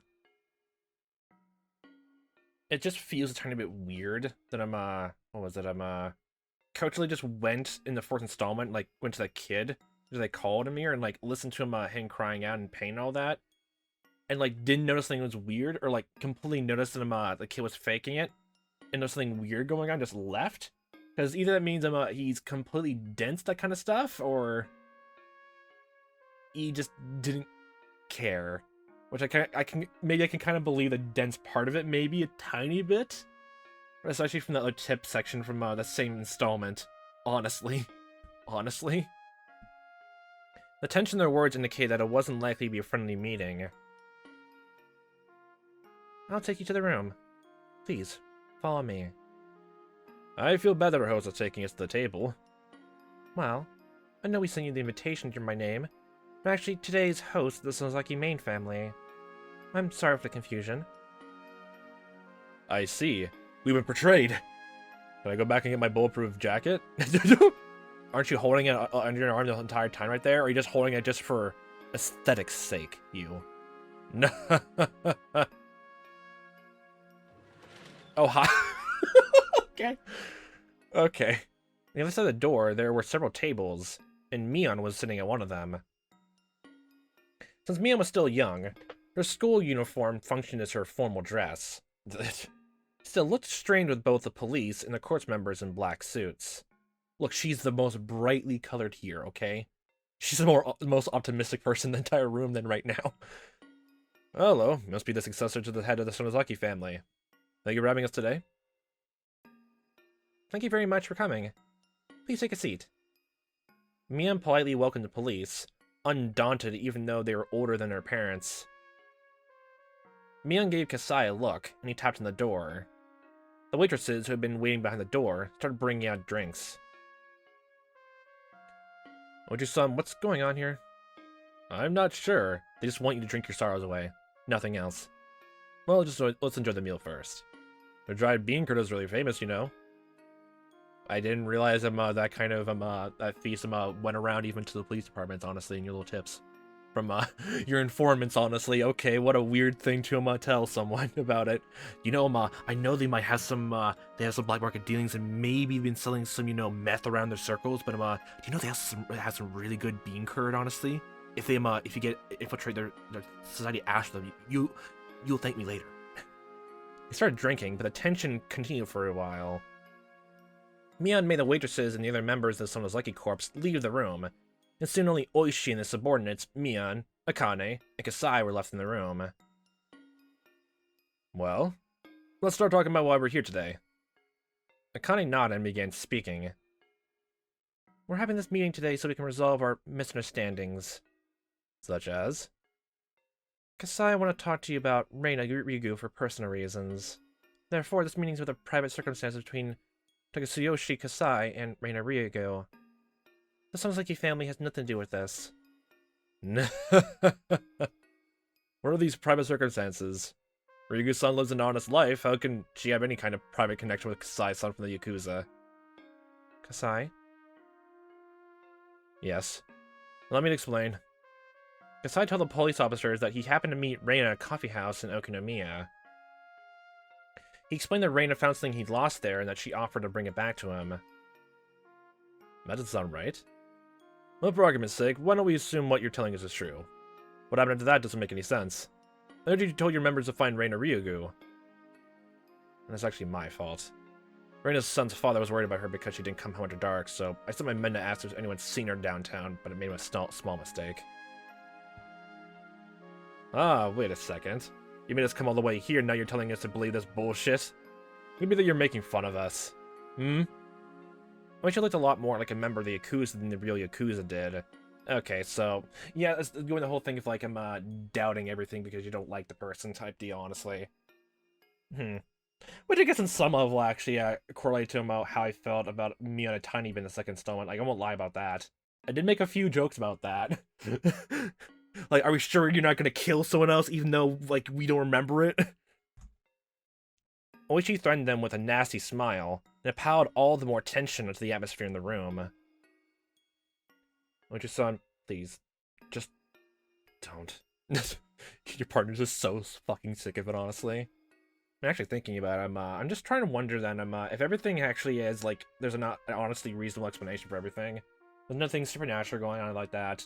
And in the third and fourth installment, then, did Code, like, did Oishi and Kumagai actually, like, they just, like, what kept them in town for a bit longer, actually, to look through things more, honestly? Were they, looking for, were they looking for, no, I'm wondering if they were looking for anyone that stayed in the town for a bit longer than the whole gas thing came about.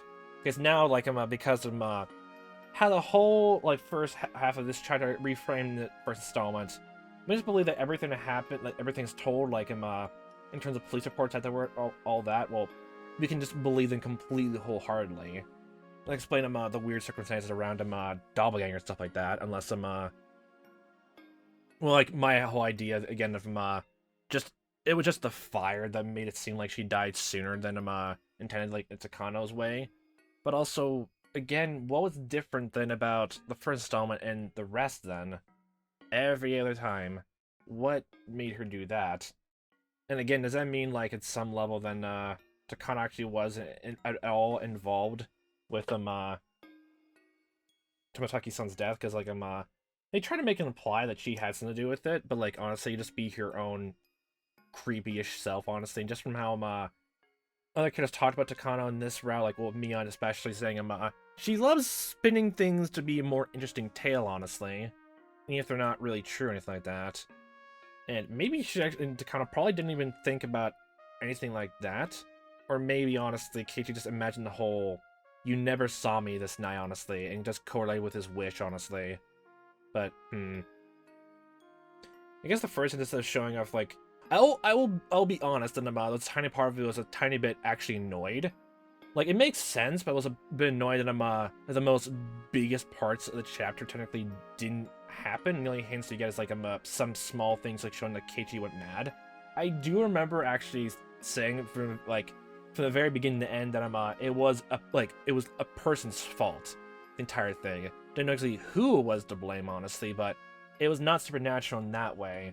I started thinking about that because I'm in the supernatural stuff, honestly, because again, I really just wanted the series to start going over supernatural because of the whole backstory they gave, and I guess Shion talking about demon stuff, about how she was a demon, all that kind of thing. That just sounds too fun to like pass up, honestly. And now I'm again sad they didn't fully commit to it. Honestly, I know what the story they're trying to make is, but still, man, that's just a good idea, honestly. Aw. Kumagai tried to make him stand down. Officers with hot tempers pair with others who are good at calming them down, just like how Yakuza do. It's literally just the good and bad cop scenario. Wow, look at that. The tropes work, okay? Oishi backed up with a grin. And actually thinking about him, that's another thing thinking about him, what made Oishi decide to look into Keiichi's past in the third installment to actually like, I guess like actually get annoyed with him, actually I guess threaten him that right then and then in their first exact meeting?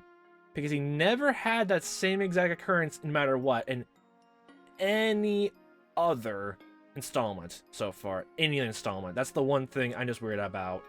And this again goes to the whole thing of why'd you look into this? What made you feel more entitled to know about this? Because like I can't think of anything why you would be. Oishi backed up with a grin. Kumagai took over, continuing from there. So what are you trying to say? Do you not want us to intervene because this is a civil matter between Reina Ryugu and Tatsuyoshi Kasai? Not gonna happen. We're gonna give her protection. Mion opened her mouth for the first time in a while. The police shouldn't be here. Just in essence saying, you need to explain to me why the police have to protect Reina Ryugu to begin with. Why? Because you guys were after her. Oishi answered bluntly, but Mion remained nonchalant. It must have made him all the more annoyed. What makes you think we're after her? Why don't you ask what's in your chest? Might know something. Oishi-san, we're here to resolve our misunderstandings. It's your choice not to listen to us. I think it's better that you do. Oh, and what are we misunderstanding exactly? Your misunderstandings concerns the scrapbooks of Miyo Takano and that Reina Ryugu is in possession of. The Empress's expressions grew stern all at once. All of a sudden, she had gone straight to the point. How do you fucking know about the scrapbooks then? Who told you about that, honestly? Like, think about it, actually, then, is this the whole thing because, like, the police, like, noticed that, her scrapbooks are actually gone for her body and her possessions in her own house, then, they were looking for it? Then Reina mentioned it, and, this was like he's knew about it because there's some spies on the inside. You want to protect Reina Ryugu because she has the scrapbooks, isn't that right? Oishi and his subordinates glared back at her without saying a word, making it obvious their guess was right. How dare you be fucking right? I want to hate you more, please! Kasai? Akane gave him a look, and he left the room. However, he surely returned, carrying a black suitcase. Everyone in the office assumed that there was a tremendous amount of money in the suitcase. The Sonozaki family was trying to buy them off. This is my first thought. For some reason, my first thought is the scrapbooks are in there, but my next question is, how? That's my absolute next question. How? I completely doubt it's money, though. Because I opened the suitcase and showed the contents to the police. Are these... These are Miyo's Kano scrapbooks. Again, first question. How? I can understand if, like, these are the leftover, like, scrapbooks and, she had in her own house, or, like, she left around in her own workplace. But the ones that, she gave to Reina? I don't think she would leave behind in that, like, she's paranoid. I don't think she would forget about those so quickly, especially if she's holding onto them like a lifeline. So, does she just have copies of them, honestly? And thinking about did she just make scrapbooks and, like, tailor them to, each person to scare them? She does have the habit, honestly, of just, trying to scare people, honestly, but That just makes him what she did to Reina even worse, actually, thinking about it, because Reina basically just said of him an actual literal mental illness symptoms, and then gave her something to make it worse. Holy shit. Holy fucking shit. I'm afraid we don't have the one she gave to Reina Ryugu. Okay, that explains that. This is going to be a main course for today, so get your forks and knives out, and we're going to dig into this.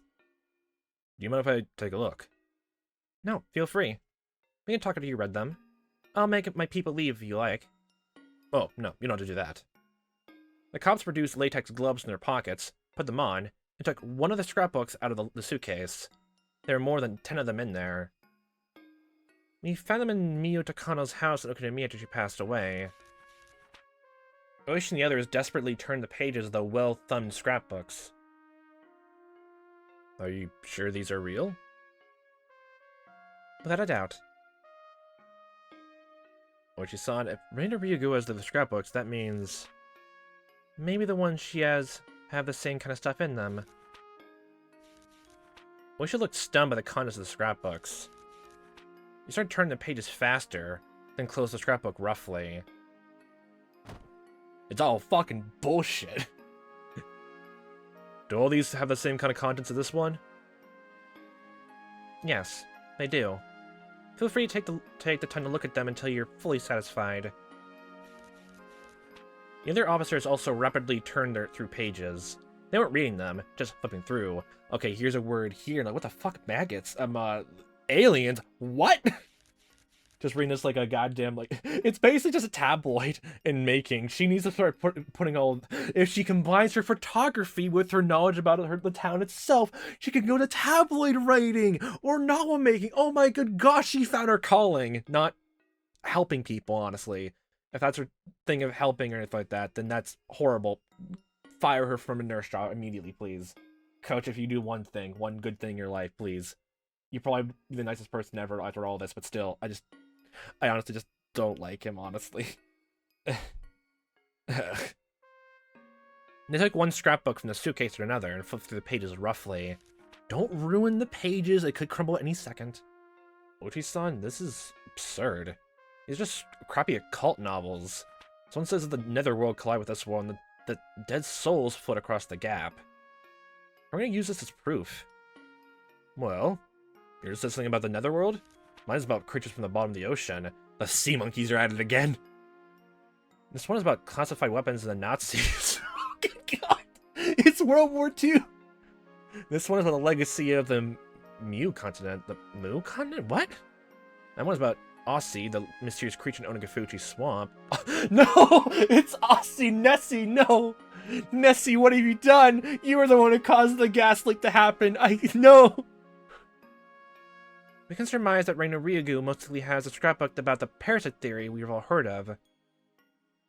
The police are dumbfounded. They couldn't believe what they were seeing. The other officers were shooting glances at Oishi. You put us all to think of it like this? You stupid man. They hadn't said anything to him. They never really believed in the story of the parasite, let alone the bioterrorism. Like, it was fucking funny the first time I heard it, honestly. My good God. But Oishi had believed it and told them he had proof. None of the scrapbooks in front of them had said anything about parasites, but it was easy to assume the contents of the one scrapbook were no different in nature from one another. In other words, all of them were just crappy occult novels. Well, scratched his back and neck. Oishi appeared unable to accept the fact that it was facing him, but now that he was actually looking at it, it was too difficult to ignore. He decided to take her to a lab and, like, analyze her handwriting. Nope, it is Miyo Takano's handwriting. Fuck! It's not. It's real fuck. Miyo Takano was an occult geek who had laughable ideas with the legend of Onagafuchi. But Rain took them seriously, and so did Oishi. So Lily just has a bunch of notebooks out and just, like, hands it to people that's tailored to what's happening with them, honestly. I'm trying to remember, actually. I have this weird sense that Shion actually read through the books and believed him at first, but the more she, like, read through it, she's like, no, this makes no goddamn sense, actually. Like, she had time to read it over a year. And, like, she had time to, like, you know, think about it way longer than the few days here and, like, besides the whole stressful impact of what's happening with Reina right now, like she had time to digest and actually think things over, honestly. And probably not being around someone who technically would keep saying his theories and say things that convince you in some way, attacking what you believe in, or like trying to appeal to the things you actually do at the same time, or I guess to personality weaknesses of you, honestly. That's the fuck what she did with the nurses thing. She knows how to manipulate people so much, but she's a biological nurse, not a psychological one. So, she just has a power. It's not conspiracy theory. She knows everything. Don't worry about it. She has superpowers beyond her wildest dreams of manipulating people to her will 100%. Oh, good god. But Reina took them seriously, and so had Oishi. Their officers could no longer stop themselves from laughing at the ridiculous scrapbooks. Oishi glared at them and they stopped laughing. The main reason Oishi took the story of the parasites seriously is because the Sonozaki family is apparently into Reina Ryugu for the scrapbooks she had. Plus, Takano, the owner of the scrapbook, was killed. So because she became the focal point, honestly, they started thinking everything in that way. I guess you could have the same exact comprehension then with them going through this game, like, repeatedly, like, with almost no bars. Like, what was it, this is really just like showing off conspiracy theory, the game, honestly. This whole installment was literally just showcase it off, honestly. Again, like I mentioned before, don't focus entirely on it. Man, I'm just remembering I doubled down on my people's theory in the first installment all throughout it. Most of it, almost every single time Keiichi went crazy, or like had some crazy thought. Even the white van, actually thinking about it, even with the white van, actually was like, no, they just missed or anything like that. And it was only until they appeared at the very end I was like, okay, maybe a point. Okay, maybe a point. Maybe a point. Maybe. And only then I took it seriously. But I still thought it was people then. And then even the whole second installment then with them the demons and all of that, like equated to that as well. And I started believing it was demons then. And I can't remember if I thought it was... I can't remember what my exact theory was for 3, and... I can't remember what my exact theory was for the third installment right top of my head. But I know the fourth one I actually swapped again with them, I think then with them, I can't remember when I started thinking about it. It was either last installment or this one. I think it was actually maybe the 5th one, if I was just gonna put a median guess on it. It was just mass hysteria then, honestly. Which still, it kind of makes sense, and I still believed at the very beginning it was just a mixture of all 3 anyway. Which is, maybe that's actually what it was the whole time. All my theories actually centered around just going on a circle around that same entire thing. It's a mixture of everything, but focusing on what part it actually is and just narrowing that down. First, it's people, and people's idea of demons and monsters and all that, which I already gave my whole thing about that still so much. I've been thinking about that for a while in my life, so don't worry about it. And then mass hysteria, which, yeah, it's literally just people like, well, just because of their own mental illness, like being under influence, or really just believing what close people say, about so many bad things are happening around them. Or like, well, I guess in this case, you read what happened in the book. Like you read what happened, what Reina read in Mia's scrapbook, and start equating it to what's happening in your hallucinations. Then, honestly, or like your sense of paranoia, then driving it even more completely insane. Yay. Yeah, I guess, so the whole white van thing with the gardeners and all that was really just meant to, like, debunk what happened the first film, honestly. That just makes me wonder then exactly, did Tomotaki literally just go insane just from being around, Takano as, like, you know, his girlfriend? Actually, were they dating, actually, thinking about it? Like, it's always implied that's how the relationship was, but, that's what everyone assumed, actually, thinking about it. That's what everyone assumed. And we don't even know his own name. So he could have just been crazy for several years or a while, and just did not want to touch upon anything supernatural, or hear about all that kind of stuff, because he's kind of weak to what he knows about it. But he's just willing to indulge, I guess, a friend about it. He always kept out of that so much, thinking about it. Huh. So if he only went crazy after that same night and died from climbing his own throat from insanity, then exactly then what drove him to be that way then? If, unless they meet up with some random people who, like, realized he's becoming erratic and they wanted to restrain him down, then yeah. Hmm. Hmm. Okay, this is actually interesting. Like, I have more thoughts about this later on. Ooh, about the whole scene with Keiichi, and I actually, Keiichi talked to everyone about that, because that's actually really nice to bring up, honestly, really nice. Plus, Takano, the owner of the scrapbooks, was killed. Because of these two reasons. He believed in that occult B novel, or it could be C, or... No, it's a Z for this grade A fiction writing, honestly, if it's that bad. Oishi was frustrated without a doubt. You fell for it, hook, line, and sinker, you goddamn plebs. He has to accept that he was wrong. Well, I was definitely wrong with the whole, the car thing, but I was really just meant to, literally just a comparison, honestly, so... I'm just remember now. I would actually love if, like, you don't have to go into, none of y'all watching this have to go into kind of detail, but up to this point, actually, I'm wondering what points I was absolutely dead wrong about, even when I had all the information right there in front of me. I want to know that so much, honestly, just so I can point out and, like, not have the, I guess, that weakness later on, honestly. Because that's another thing. I heard people say when they went through Yumineko, honestly, later on, after watching it, they just got better at looking at murder mysteries. And, I kind of believe them. I do believe them. I think I learned, like, I heard someone say that opinion, I think after some time, the 4th installment, so, I fully believe it, honestly. Oishi was eager for any information that could help him solve the serious mysterious deaths of Hinamizawa before he retired. A combination of a number of factors made Takano's ridiculous theory become highly credible to him. Yeah, and a time crunch too, honestly. We always learned that from the very first time, honestly. Especially since the emotional factor of your friend being killed at the very first sign, honestly. So it all could just be coincidence then? Let me ask you something. Why was Mio Takano killed?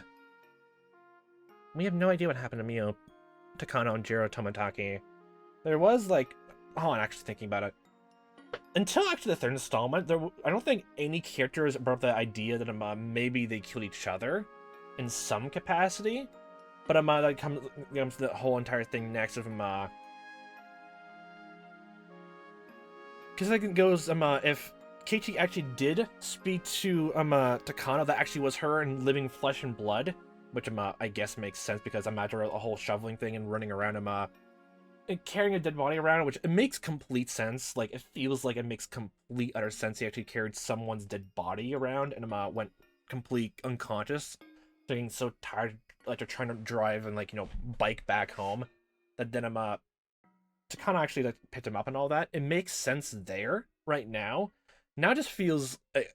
I remember actually just trying to put in hallucination stuff, looking into literally looking into just hallucinations and the effects of methamphetamines.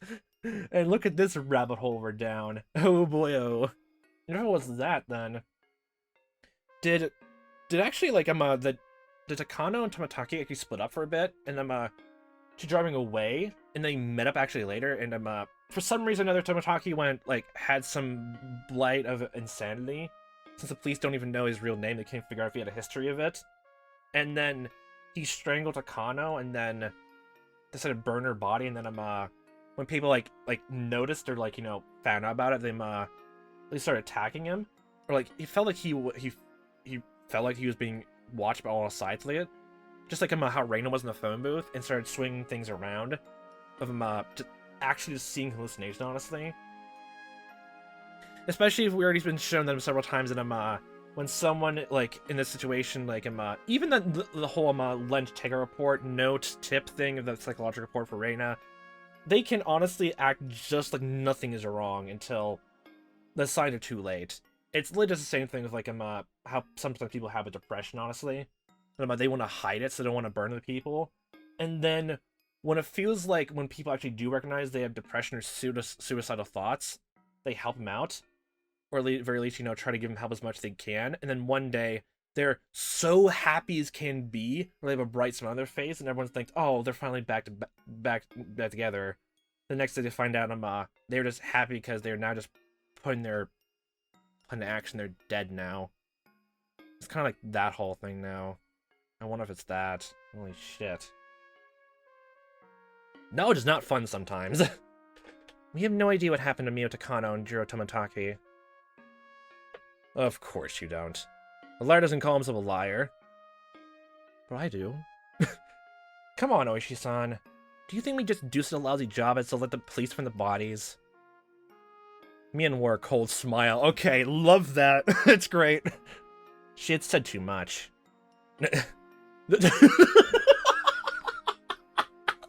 Akane clears. Okay, just the fact she cleared her throat just makes it even funnier. God damn it. Akane cleared her throat as it condemned the statement, that made Mian shut her mouth. Oishi glared at the young successor. Were you hiding the bodies then, missy? But he knew she was right. Then why are you after Reina Ryugu? We're not. I admit it's our fault that we made it look like we were after her. For that, we apologize. The reasons which made Oishi take Reina's delusion seriously collapsed one by one. Mian and Akane looked at each other. Misa decided to let Akane speak, so she did so firmly. We'd like to ask you a favor. We don't want to be involved with the police because of nonsense like this. We heard that Senkai from the police headquarters started work with the Public Safety Division. They're gonna do simultaneous raids on our family using this case as their excuse, aren't they? That had been an Oishi's request. Oishi took Reina's story seriously. He wanted to find the research facility that was developing the parasite, intending to use as proof of the potential bioterrorist attack. But as he had no idea where to start looking, he tried to conduct simultaneous raids on all the facilities that Sonozaki Group owned in the entire prefecture, in cooperation with the task force for gang groups and public safety. Normally, the circumstantial evidence he had wouldn't be enough to get their cooperation. In fact, public safety doubted Oishi's source, because they hadn't heard of any potential terrorist attacks. They trusted their information network. But Oishi took advantage of his long career and his old friends. He managed to get them to cooperate. Oh, wait, what's that? Using your own old bonds and that to work into your own selfish advantages? Oh my gosh, I feel like that's the whole entire message of this entire thing. The bonds that tie us and all that. Like, honestly, it's honestly nice, though. Like the theme, honestly, and the messaging, honestly, it's really nice. It's really great. I can't say that enough, honestly. Like, what was that? Honestly, like that story I mentioned before, a few times before, I'm actually still just trying to make some small adjustments to it because I want to make it better. That one story, and there was one part I know I want to write it, but the whole thing talking about the secrets, honestly, just gave me an idea for it, so I'm kind of grateful too, honestly. Needless to say, he realized he was completely wrong. We caused you some trouble during the damn conflict. The era is reaching its end and things have changed. We're a Yakuza group that sides with the weak and crushes the strong. But we're also trying to achieve peace and stability, in line with these changing times. If we get raided now, we're gonna lose face. Who cares about your face? So they don't have to get plastic surgery later on and waste more money? God, Oishi, do you even hear what you're saying? I know we'll find something with those raids. We're gonna go through with them. You'll find something. Good for you. If you don't, you know it'll cause a big liability issue that even you won't escape lightly, Oichi-san. Yeah, if you do all these raids, all you're gonna find is some of the dead cockroaches because you sprayed them a can of Raid around. Fucking worst joke I ever made. Condemn me. Alright, sounds like you really do want an all-out war. Huh? Yep, that's what you want. Holds up fork. Please, carry out your job to your own satisfaction. We'll take on the challenge anytime. What? Akane Sonozaki didn't betray Oichi's expectations. Although her right to become the successor was taken away, Akane had been through a lot more than Mion. Well, of course that makes fucking sense! But still, I understand what you mean. Oishi couldn't back out now. But he knew it was a fight he probably couldn't win. Kumagai butted in and tried to calm him down. Shush, sir, shush. Duct tape, pat pat. If we put a stop to the raids, what will we get in return? Mion answered this time. We'll give you these scrapbooks to prove our friendship. I'm sure you can use them to cancel the raid attempts. These scrapbooks proved how ridiculous Mio Takano's theory was. Takano was dead anyway. This is the closest thing you're gonna have to how the victim was ever thinking, if they have a journal or a diary anyway. Oishi could show people these scrapbooks and say he was fooled. He could still pretend the whole raid thing never happened. He might have to take responsibility for it. If he didn't back off now, there'd be no doubt that he'd face a hopeless mess. He was gonna back off, It was now or never. The administrative staff at his station weren't exactly fond of him. Oh yeah, he all kept pressing them the whole entire, like, all the series of mysterious deaths were just not a coincidence, honestly. Even the police took it as separate incidences. Which, it still makes sense on both sides, but the very same end, it's weird, it's the same exact day, it just, Literally just, like, or literally just how the last year went. It's literally just point blank, it's just someone taking advantage of, the curse that happened, like, coincidentally each year, and just, using to their own ends, honestly. It makes sense, but how'd the first few times actually get started? Like, the first 3 times? Like, the first one, yes, it makes sense, like, symbolically for the whole damn project. The second one, what wasn't that again? I can't remember. That was the parents. If that was purely just an accident, sure. The third one, like, literally just, disease? It just feels weird. Then, of course, the next one is a genuine murder. And no matter what this year is, it is a murder no matter what. Unless you can somehow explain that, that for some reason Takano made a contraption to make her strangle herself. And, like, it's not a different, there's a clear difference between, snapping your neck from, I guess, a hanging. And I guess, like, just casually just letting your air, like, go out of your lungs from it, too. That just raises the question of, if it was just another, just suicide, both of them, that means for every other chapter besides the first one, someone saw, Miyu Takano's body, took it, and then decided to, put in an oil drum and burn it just for people to find, for some reason, instead of reporting it. Same thing with, if those same people, like, like, we're trying to calm Tomotaki down if those are the people actually, trying to help him out. And then he died, and they decided not to report it because they didn't want to get involved. The administrative staff at his station weren't entirely fond of him. If he made such a huge mistake right before his retirement, people who had been looking for a chance for revenge would cut his pension with glee. His pension was decided by multiplying his base salary by a certain number. Because his base salary, there's no way he would make such a big reduction.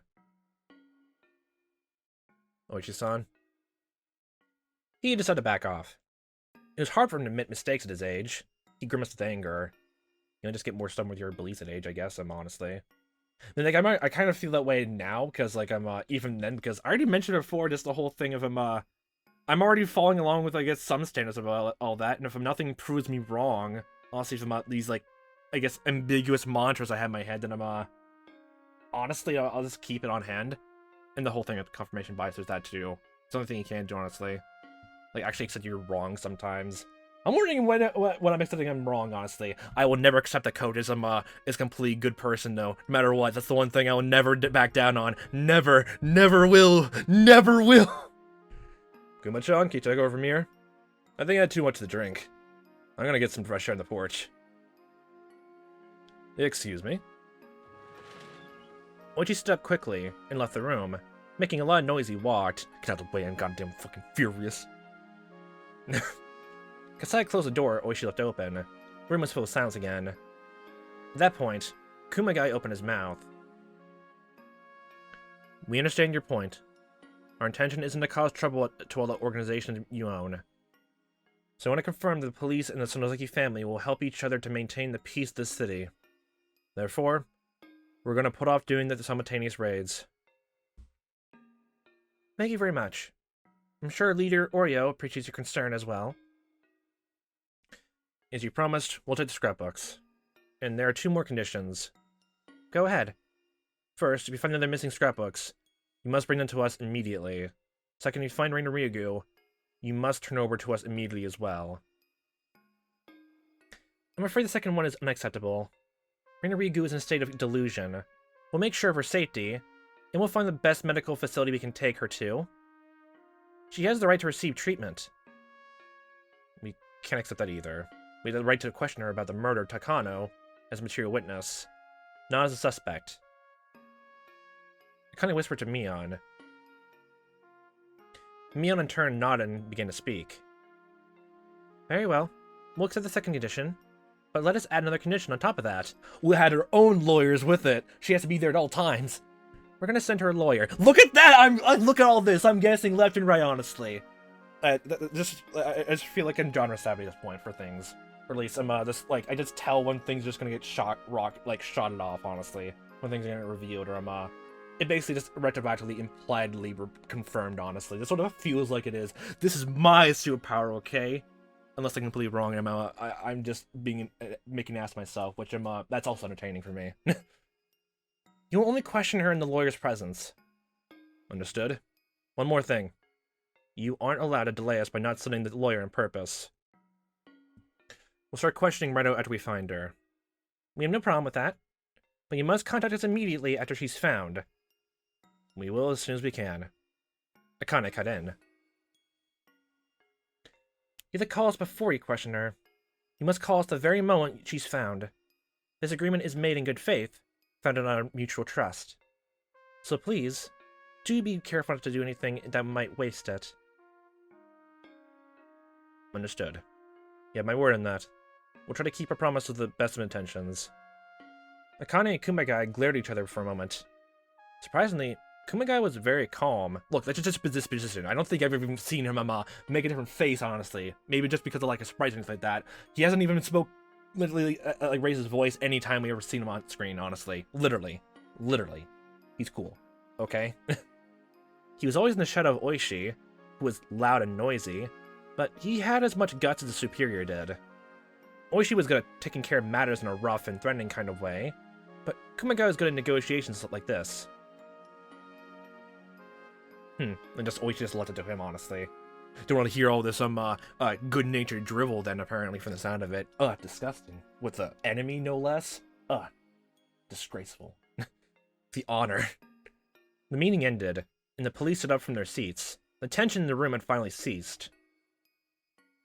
Kasai put the scrapbooks back in the suitcase and handed them to Kumagai. Kumagai looked at Kasai, nodded lightly, and took what was offered him.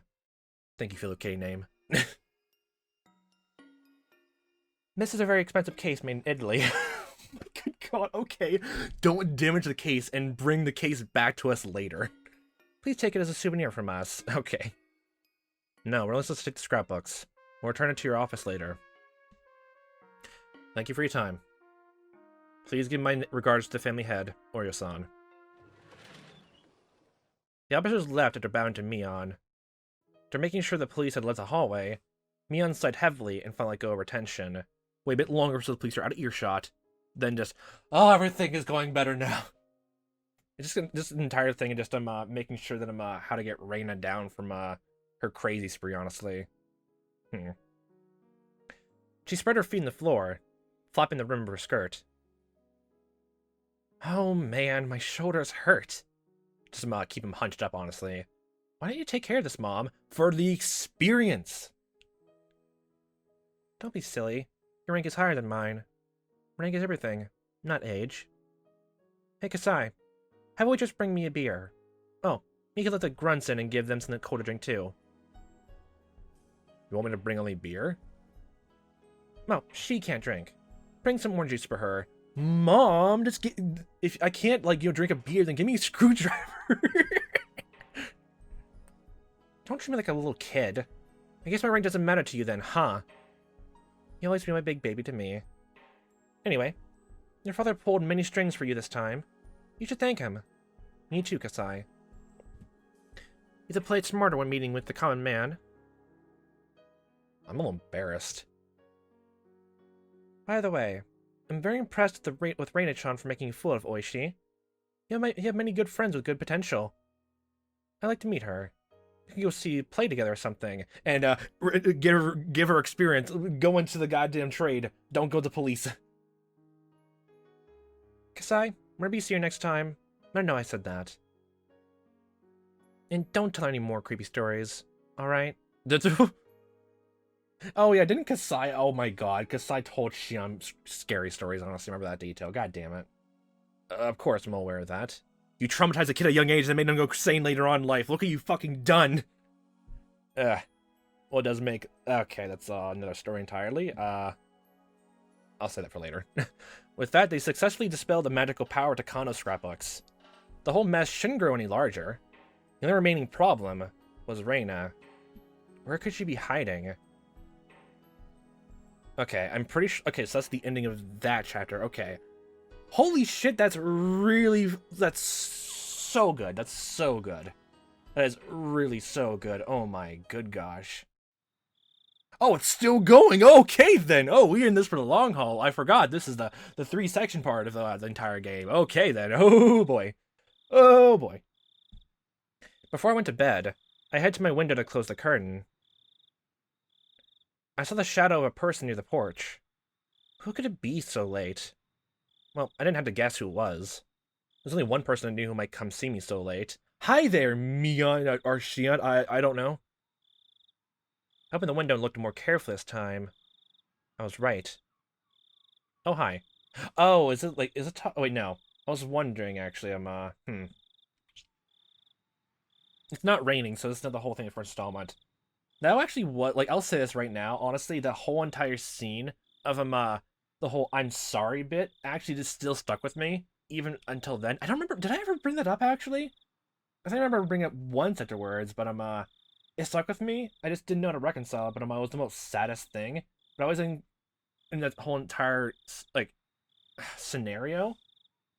It just felt like, well, of course, obviously, it felt like in the moment of what little we knew from Keith's perspective, and completely we're inhabiting his point of view, and all of that.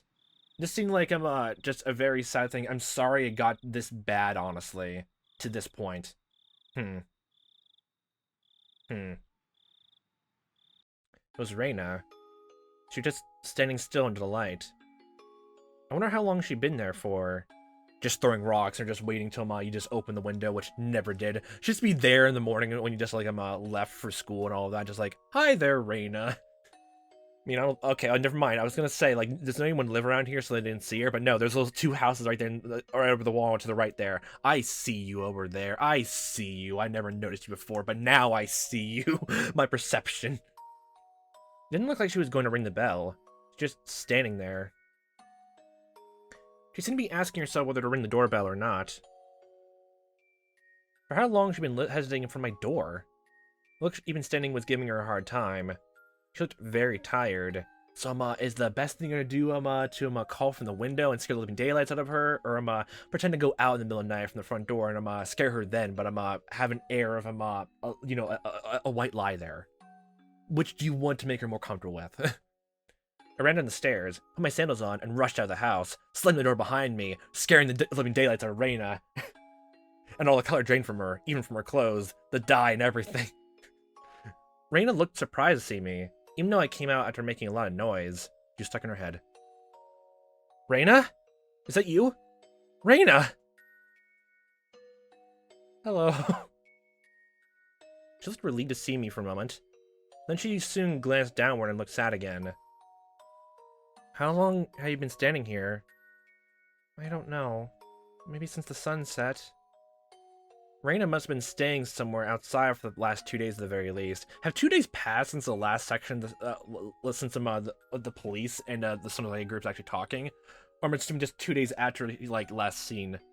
Like, yeah, well, obviously the last time I've seen him, honestly. So, oh my gosh, okay. It wasn't like she'd been camping for fun. She went in a state of high tension the whole time, believing that someone was trying to kill her. Reina looked utterly exhausted. She seemed to have taken care of the deep scratch she made in her neck the other day with some large band-aids. The band-aids had cute pictures, but only made the wound in her neck look more painful. I saw some bandages, soaked with blood in her arms and body too. I could tell she made them herself.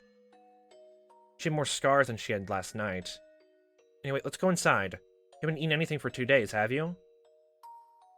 I tried to take her in the house. She refused a vague expression in her face. Don't worry, Keiichi, because guess what? Reina has her side dishes on her at all times in her backpack. It wasn't that she didn't want to go into the house. It was more like she had to refuse because she thought she didn't deserve it. I can't take anymore. In this moment, the maggots are moving. My body. It itches really badly and it feels like they're about to come out from everywhere. Reina, I think you have some kind of disease. Why don't you get some rest here and we'll go to the clinic first thing in the morning? You understand your delicate situation, so he'll see you in private. Well, yes, I honestly believe that, but I still don't trust him after all this time still. I'll keep saying that. No. I know it. I know exactly how Tomotaki-san died. I'm trying not to do what he did for as long as possible. Reina believes she was given some kind of suspicious drug that made her claw her neck to death, just like Tomotaki-san did. She convinced herself that it was going to happen. She wouldn't hear anything else right now. But she really wanted somebody to help her. She wouldn't help, but when someone tried to give her a hand, it looked like the hand of the devil.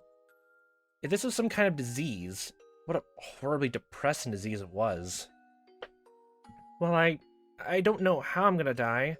I don't think I have much time. That's not gonna happen. You're a member of our unbeatable club, Reina Ryugu. You're not gonna die so easily. If anyone's gonna die apparently easily, it's apparently every time it's fucking Rika, but she's not gonna tell anything about that.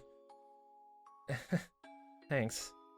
Well, I wanted to say sorry before I die. Sorry. Oh, don't you dare pull this death flag shit. Sorry for what? Yesterday, I said terrible things to you and I hurt your feelings. Yesterday? I thought it was It said 2 days ago, didn't it? Did it? Oh, I haven't eaten anything in 2 days, actually. God damn it. I'm stupid. Fuck. I'm fucking stupid. She must be talking about last night. She trusted me, and when Oichi-san told her about my past, she felt betrayed. And after that, everything I did out of goodwill seemed the opposite to her. I know what it's like. I once felt the same way about you, Reina. Well, before I moved here, I did many horrible things too. A lot, actually. Really? I didn't know. What I did was beyond comparison. You just shot someone with a toy gun. I hit someone's head really hard with a metal baseball bat. Yeah, I got reminded of that. I'm, I guess a friend from that group. Did Reina hit more people with just only that one person, and then, that led to the whole spree?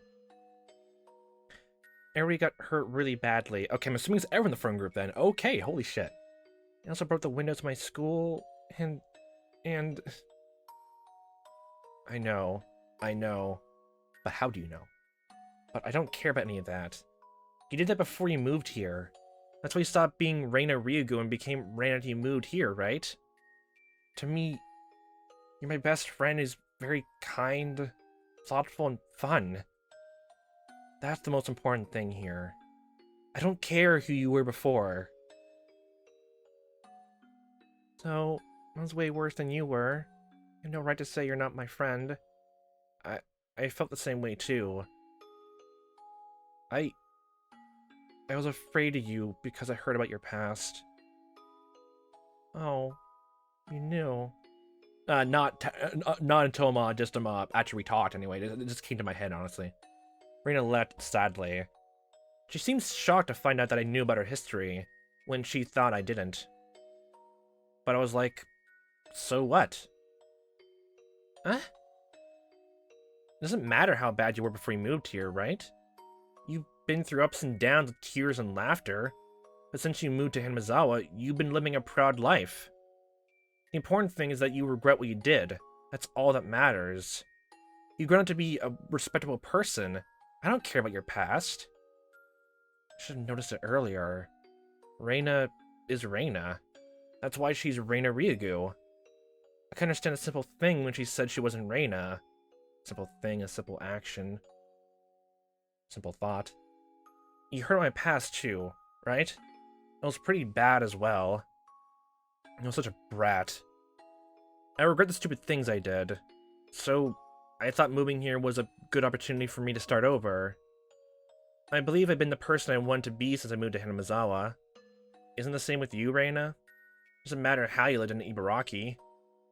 The important thing is that you're Reina Ryugu. You wanted to be in Hinamizawa. So, I don't care about whoever Reina Ryugu was.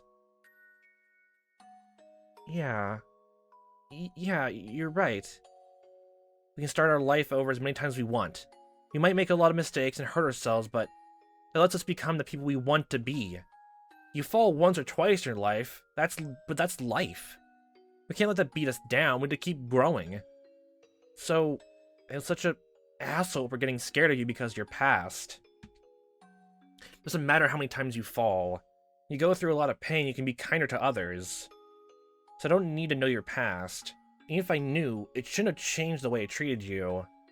But we were fools. We couldn't understand that until we went through things like this ourselves. Mia knew that from the very beginning. We're such fools. We hurt each other, we made each other cry. So, Reina Ryugu is and will always be my best friend forever. When you had to go through a hard time, I'll help you no matter what. Trust me on that. Thank you. I trust you, Keiichi-kun. It's very tragic, but what she said isn't true. She probably didn't mean to lie, but I knew she didn't trust me from the bottom of her heart. Okay, you're trusting that then, okay. My words didn't entirely reach her. I knew that because Reina kept telling me to trust her that time. Oh yeah, afterwards. She kept saying those words while I kept hitting her with a bat. I'm still thinking again of him, didn't she say the same thing of him, you probably won't believe me? After I'm, in the woods as well. Thinking about him, the gardeners, the white suits, actually. White van. Am I thinking about that right? They have white suits on them. I'm Mandela affecting myself. God damn it. But they still didn't reach me. I don't think I have much time left. But I'll try my best to save Hinamizawa. Because wonderful people like you live here. No, Reina. I'm not gonna let them take over this village. I'll fight so we can regain the peaceful days we had. We're gonna have a fun time fighting against some mass hysteria. At this point, there's nothing supernatural going on over making everyone feel this way. So yeah, have fun with that. I'll defeat their conspiracy. She said that she trusted me, but she didn't understand anything I was saying. Even if I kept telling her that the conspiracy was Takano-san's delusion, it wouldn't reach her. Thank you, Keiichi-kun. Thank you for forgiving me. I forgive you. Please forgive me for what I did to you. I'm gonna save Hinamizawa. I promise. So, Keiichi-kun, will you help me? I trust you. Only you, Keiichi-kun. We can save Hinamizawa together. Reina. Reina! I knew how bad of a corner Reina was driven into. If I was her, I'd be walking around with a baseball bat thinking every single person around me was my enemy. Reina cared about me so much, but I saw her as my worst enemy. But Reina, you still trust me, even when you're driven to this bad of a corner. I couldn't understand what you're saying. I beat you to death while you kept telling me to trust you. But you're different. You still trust me? You are so... Why are you crying? I'm sorry. I'm sorry. I'll never betray you. I trust you, Reina. So please forgive me. I don't know what you're talking about. You've always believed in me, Keiichi-kun. So, I trust you too. I can trust you, right? You're the one who trusts me, right? Tears fell from my eyes. I sobbed and nodded again and again to answer her. Tears welled up in Reina's eyes too. Before I knew it, we were putting our foreheads together with tears in our eyes. Well, I found a way to end this battle. Really? Yeah. I might not stand a chance, but this is the best and only resistance I can think of. Reina, I don't know what you're gonna do, but if you do that, we can regain our happy days, right? We can, can't we? We have to, or I'm not gonna let you go anywhere. Don't worry, Keiichi-kun. It's gonna be come from behind a victory. We'll gain our happy days for sure. Let's sneak up behind someone and just knock him flat. I don't know what she had in her mind. It began with a delusion, and it ended with a delusion, right? If I encourage her too much, she twists into an attack on her. I was like that at that time. I took Reina's goodwill as the complete opposite thing. So I stopped denying her story. This was Reina's battle.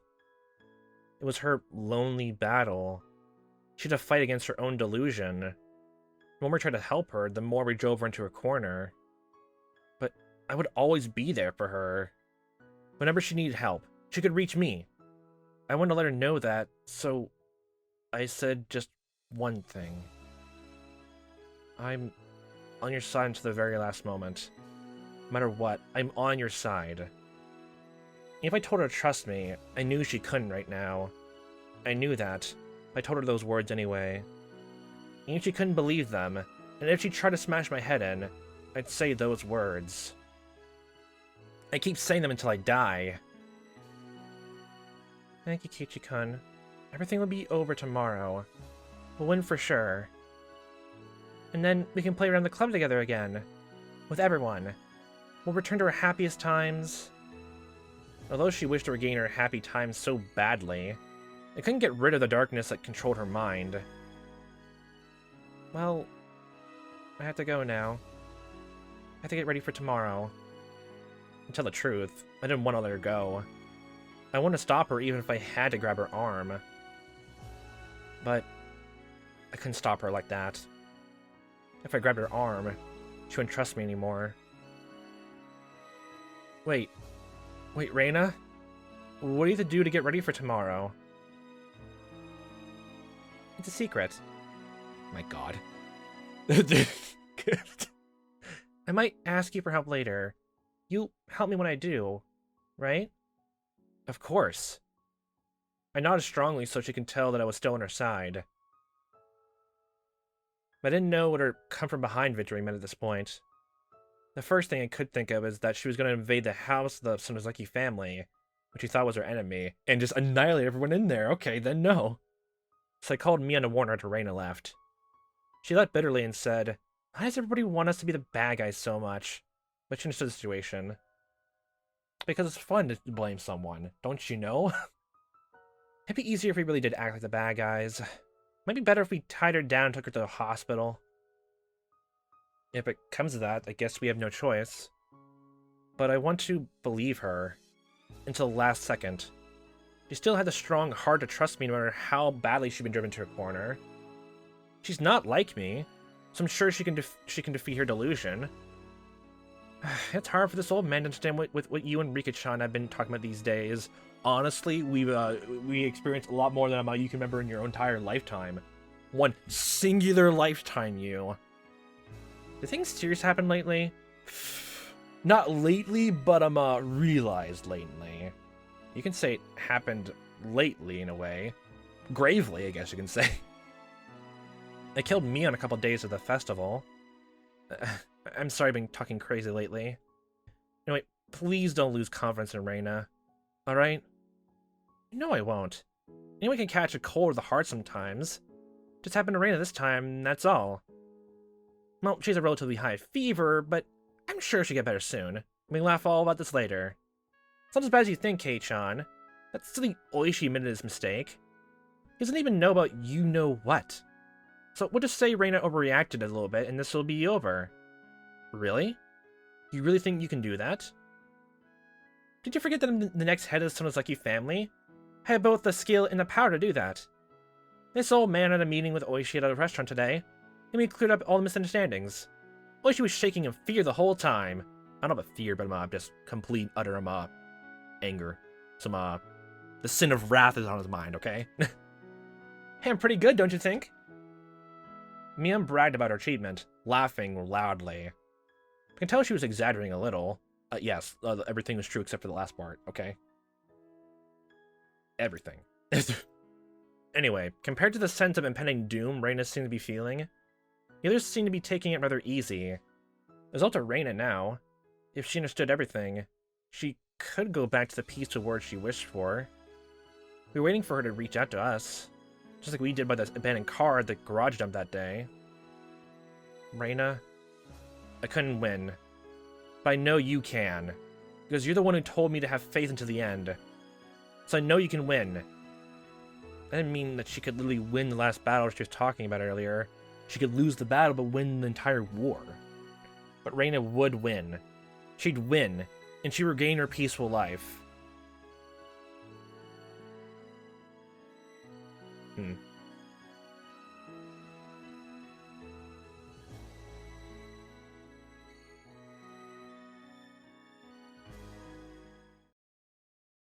Last night tip. Okay. Okay. Well, before going to that, honestly, there was quite a lot there. Honestly, I'll just get them. I guess the small nitpicks of the way, but I think it's really just because the mod is a bit weird. The whole sprite thing that actually did take me out of it a bit. Actually, the sudden change from the sprite, honestly, to back to normal. You could just swap something in for that, but man, that was good actually. I will say, I'll just it makes entirely a lot of sense about the whole unreliable narrative situation. I already started bringing it up way much more and more, honestly, as the series been going on. But just feels weird. Like it makes complete sense. It does. But I guess that's mostly just the whole thing of just only realizing now that huge swabs of like scenes are just completely made up in the mind, nothing else. I can understand now exactly what makes people more angry with the whole "it's all a dream" or "it was never real" to begin with twist. But almost every time I've seen that argument bring up and stories I bring up, except for one game I Let's Played here on this channel, never really got behind it because every story that I've seen like tackle that subject didn't really fully go into what people like hated about the trope itself. I guess a small element here of like well, I already laid out like, the whole reason why. I probably just did, like like I gave her the reason why I wouldn't like it. If you didn't see it coming from a mile away, then just the whole thing of just the whole ah the part about there's something bigger going on and all that, but hmm my good gosh, actually, this is the reason why I technically like this game more than other stories that try to deal with giant conspiracies because there never really was a huge conspiracy. There's only little smaller ones right there in plain sight. Only smaller ones. So that means every single story that has a large scale conspiracy, I get taken out of because they're not really the true conspiracy of the mind. At least more on more smaller scale. Because it mostly just goes to systematic stuff, honestly.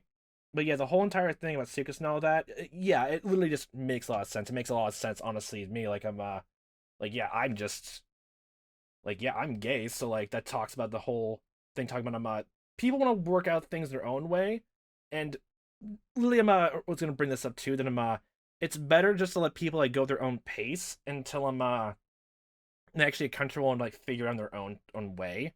Honestly, so a lot of themes that I've been in the series so far actually do resonate with me, and it's probably the reason why I caught up on it so much. I mean, just the fact I'm like that another game like actually goes to a lot of similar vibes to this, which I'll play by the end of when this series comes to an end. The whole thing about secrets and all that, and lying. It's not just the whole fact you don't trust anyone else. It's because you don't know how to take it to yourself a bit until you actually fully reconcile it and accept it to yourself. At least I'm trying to understand it way much more down to more micro level, honestly. Just saying about who you are, honestly. Because until you actually have the understanding about yourself, you're just gonna go. Feels like you're just gonna round and around in circles, honestly. Just all that. Like, I remember just writing journals when I was in middle school.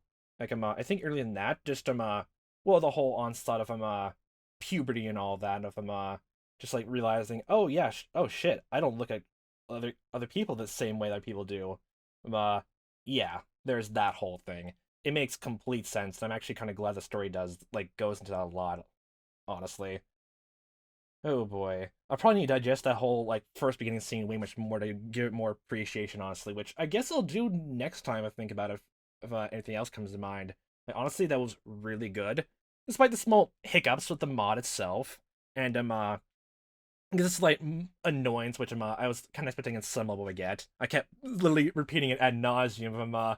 Why won't they bring the demons the whole backstory there? Don't throw it away like that, please. No, don't. So you can't say it's not blunt, heavy, in your face foreshadowing here. If you say it's not, then you're just you're lying to yourself, and that's no good. That was really good, honestly. Especially the whole thing with talking of the Sonozaki group talking with Oishi and the police, actually. And actually thinking about that, the evidence is there as well. And I was still thinking my head out this all the time. Especially with the combination of the idea that Mio Takano's body, probably the whole doppelganger thing of cynically still alive for a day before she was discovered dead. Maybe the reason why that one guy took the blame for for like maybe Satoshi killing his aunt, which I'm still on the fence about, even though the story heavily implies it. Honestly, I'm still on the fence about it. I can believe it more honestly, but until I guess it's more elaborated on, I guess, the last two installments in some way, I'll just take it as a possibility in mind for now. Then literally, I think, just because of how the police have been handling all those serious mysterious deaths, and along with maybe Oishi's own interrogation of facts and people like that, they might have accidentally fed information about what happened in the aunt's murder, and then because of, he was probably still on meth or like withdrawals and all that, that one drug abuser, he might have said one thing wrong or another, or like said something that was oddly similar to what people like a police officer said, or literally a police officer like when going swapping back and forth between one investigation and another. Like there's a whole thing with interrogations where they swap out police they grill suspects and all that. What if one officer like was interrogating them and like accidentally brought up factors about the crime itself, or just wanted to which is like lamenting things that bring us talking to the breath, and almost tainted the interrogation, and then this like police officer came in question, and that just seeped into the guy's story. That led to that, and because he died shortly after that, they couldn't question him anymore, and they were just left with the fact of him, hey, he started talking about that, and we can't question anymore, so he probably actually did it, so we don't need to worry about anything else like that. It makes complete sense thinking of it that way, actually. Makes complete and utter sense thinking of it that way. Not because it just kind of feels... I'm just wondering if it feels like on some level, or at least I have a better understanding of what the whole series is about. What are the last two gonna be? Like, the next installment is gonna be focused on, like, maybe trying to get rid of some doubt around maybe the series of mysterious deaths itself, and the finale is meant to be, like, I guess, maybe a quote-unquote more perfect ending, I guess, or like a better one for everyone involved, because the series does, even though it talks about the bad effects people have when don't communicate and stuff like that, then just like how these moments like this try to have, then if people actually do talk, at least try to understand what happens to each other, then things turn out better. And actually there is a good point when I had a thought about what Oishi was saying.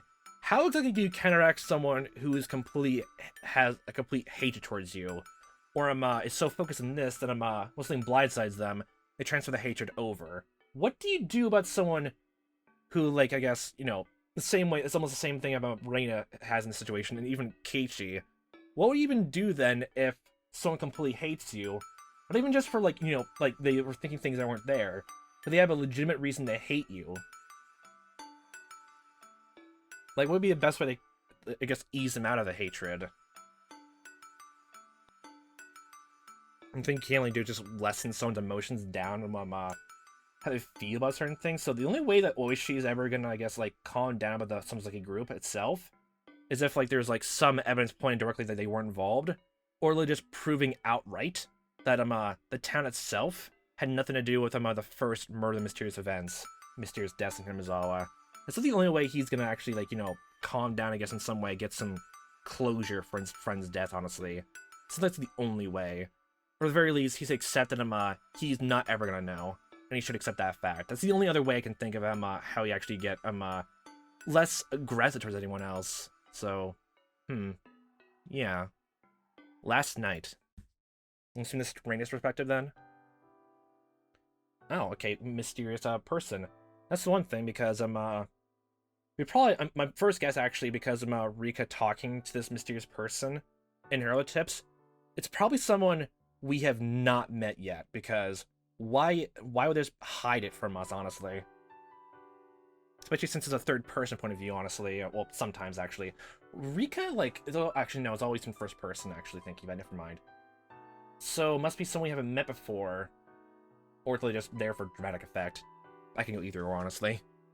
But it just feels weird from everyone what happened for this entire installment. That especially how Sadako and Mia directly said they doesn't know what Rika's talking about. It must be someone completely else.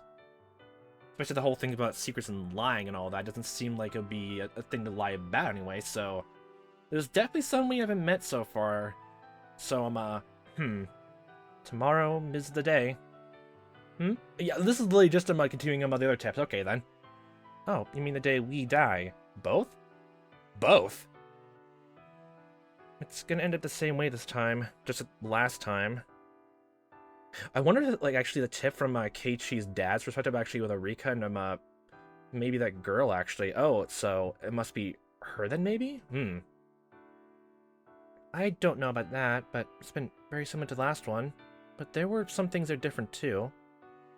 Keiichi remember what happened. That's impossible.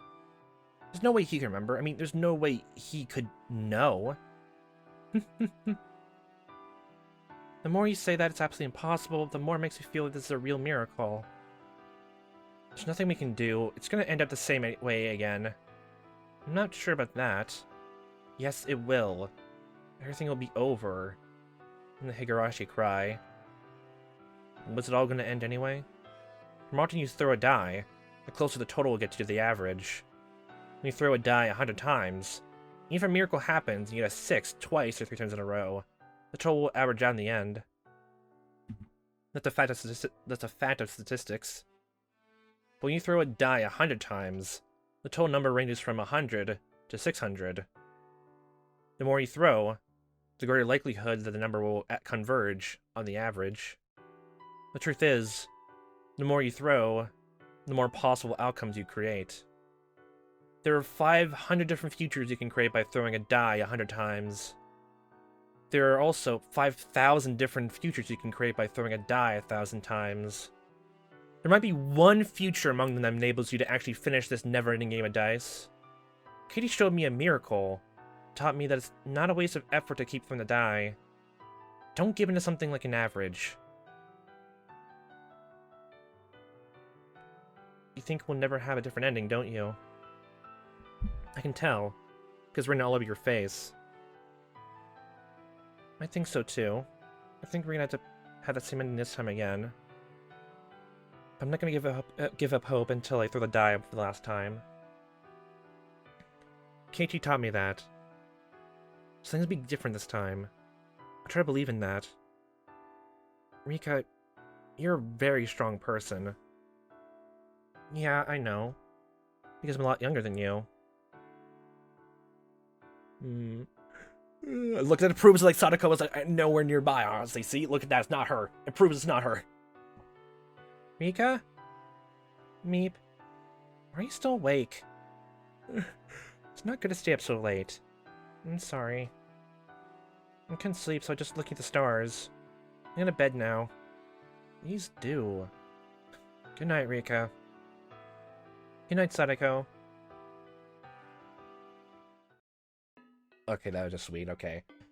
So, it'd just be imaginary friend, actually, that like, Rika has actually talking about it. Like, she needs someone to talk about it, then, to actually make sense, then. Especially if Sadako didn't mention that, or the person just ducked out the window, honestly, looking at the stars, honestly. From the second story window, apparently. Yeah. Yeah, I'm gonna digest it a bit more, but the first, half of it, because I definitely want to analyze that way much more. Not even just for the game, but just for my own sake, honestly. Oh boy, so many things have happened recently. Yeah, that's not my story to discuss anyway. Oh boy, but I do like how the themes and the messages for this chapter have, like, showcased, and I guess the entire thing. And now actually I'm actually getting curious how every single actor party now is. And we're just now only just going to hear the author's pure thoughts. Yokishi? I'm probably mispronouncing his name, honestly, just how his moniker is online or whatever it is. I'm probably just mispronouncing it, but it'd be interesting to hear his own takes and thoughts and how he writes it all. Like, it's always still so much fun to hear, like, how people make their art. And, like, what little things to put into there. Or what things they will allow to tell people, and the rest is up to interpretation, honestly. That was the whole point. That's the whole thing. I made one story all about the whole point of it was that it was a kind of mystery story where by the end, the main character thinks they have their answer, but honestly there's so many ways you can point to that if the one thing he's thinking about actually does become true, he wants to make sure no one realizes it. He just decides to take that truth he thinks is actually the whole absolute pure fact of what happened and takes it to for his own agenda. Whether you take that to be bad or good anyway, like that, hiding evidence like that, or just lying just to make sure everything's right in the end. It's basically just how you interpret it, honestly. I can definitely imagine that's how, like, that was what I was going into for Higurashi here in some capacity. Especially everyone just kept mentioning him the author is a social worker, so that kind of tainted a tiny bit of theories, honestly, a tiny bit. There's that too, but this is really good so far. This is honestly really good. And the more I'm just getting closer and closer to the very finale, I had to fucking rank everything in my goddamn brain then. Good golly gee gosh. But I guess I did my own time. And I guess for next time, let's see how things conclude, what Ring decides to do to save everyone in the village, and how things will actually handle things over with police, the group, and pretty much everyone in the Demon Club group, their friend group. But I guess we'll find out how things conclude for the installment for next time. So, have a fun time watching as I am playing this. Hope to see you next time, the time that may be, and I all hope you a fantastic day.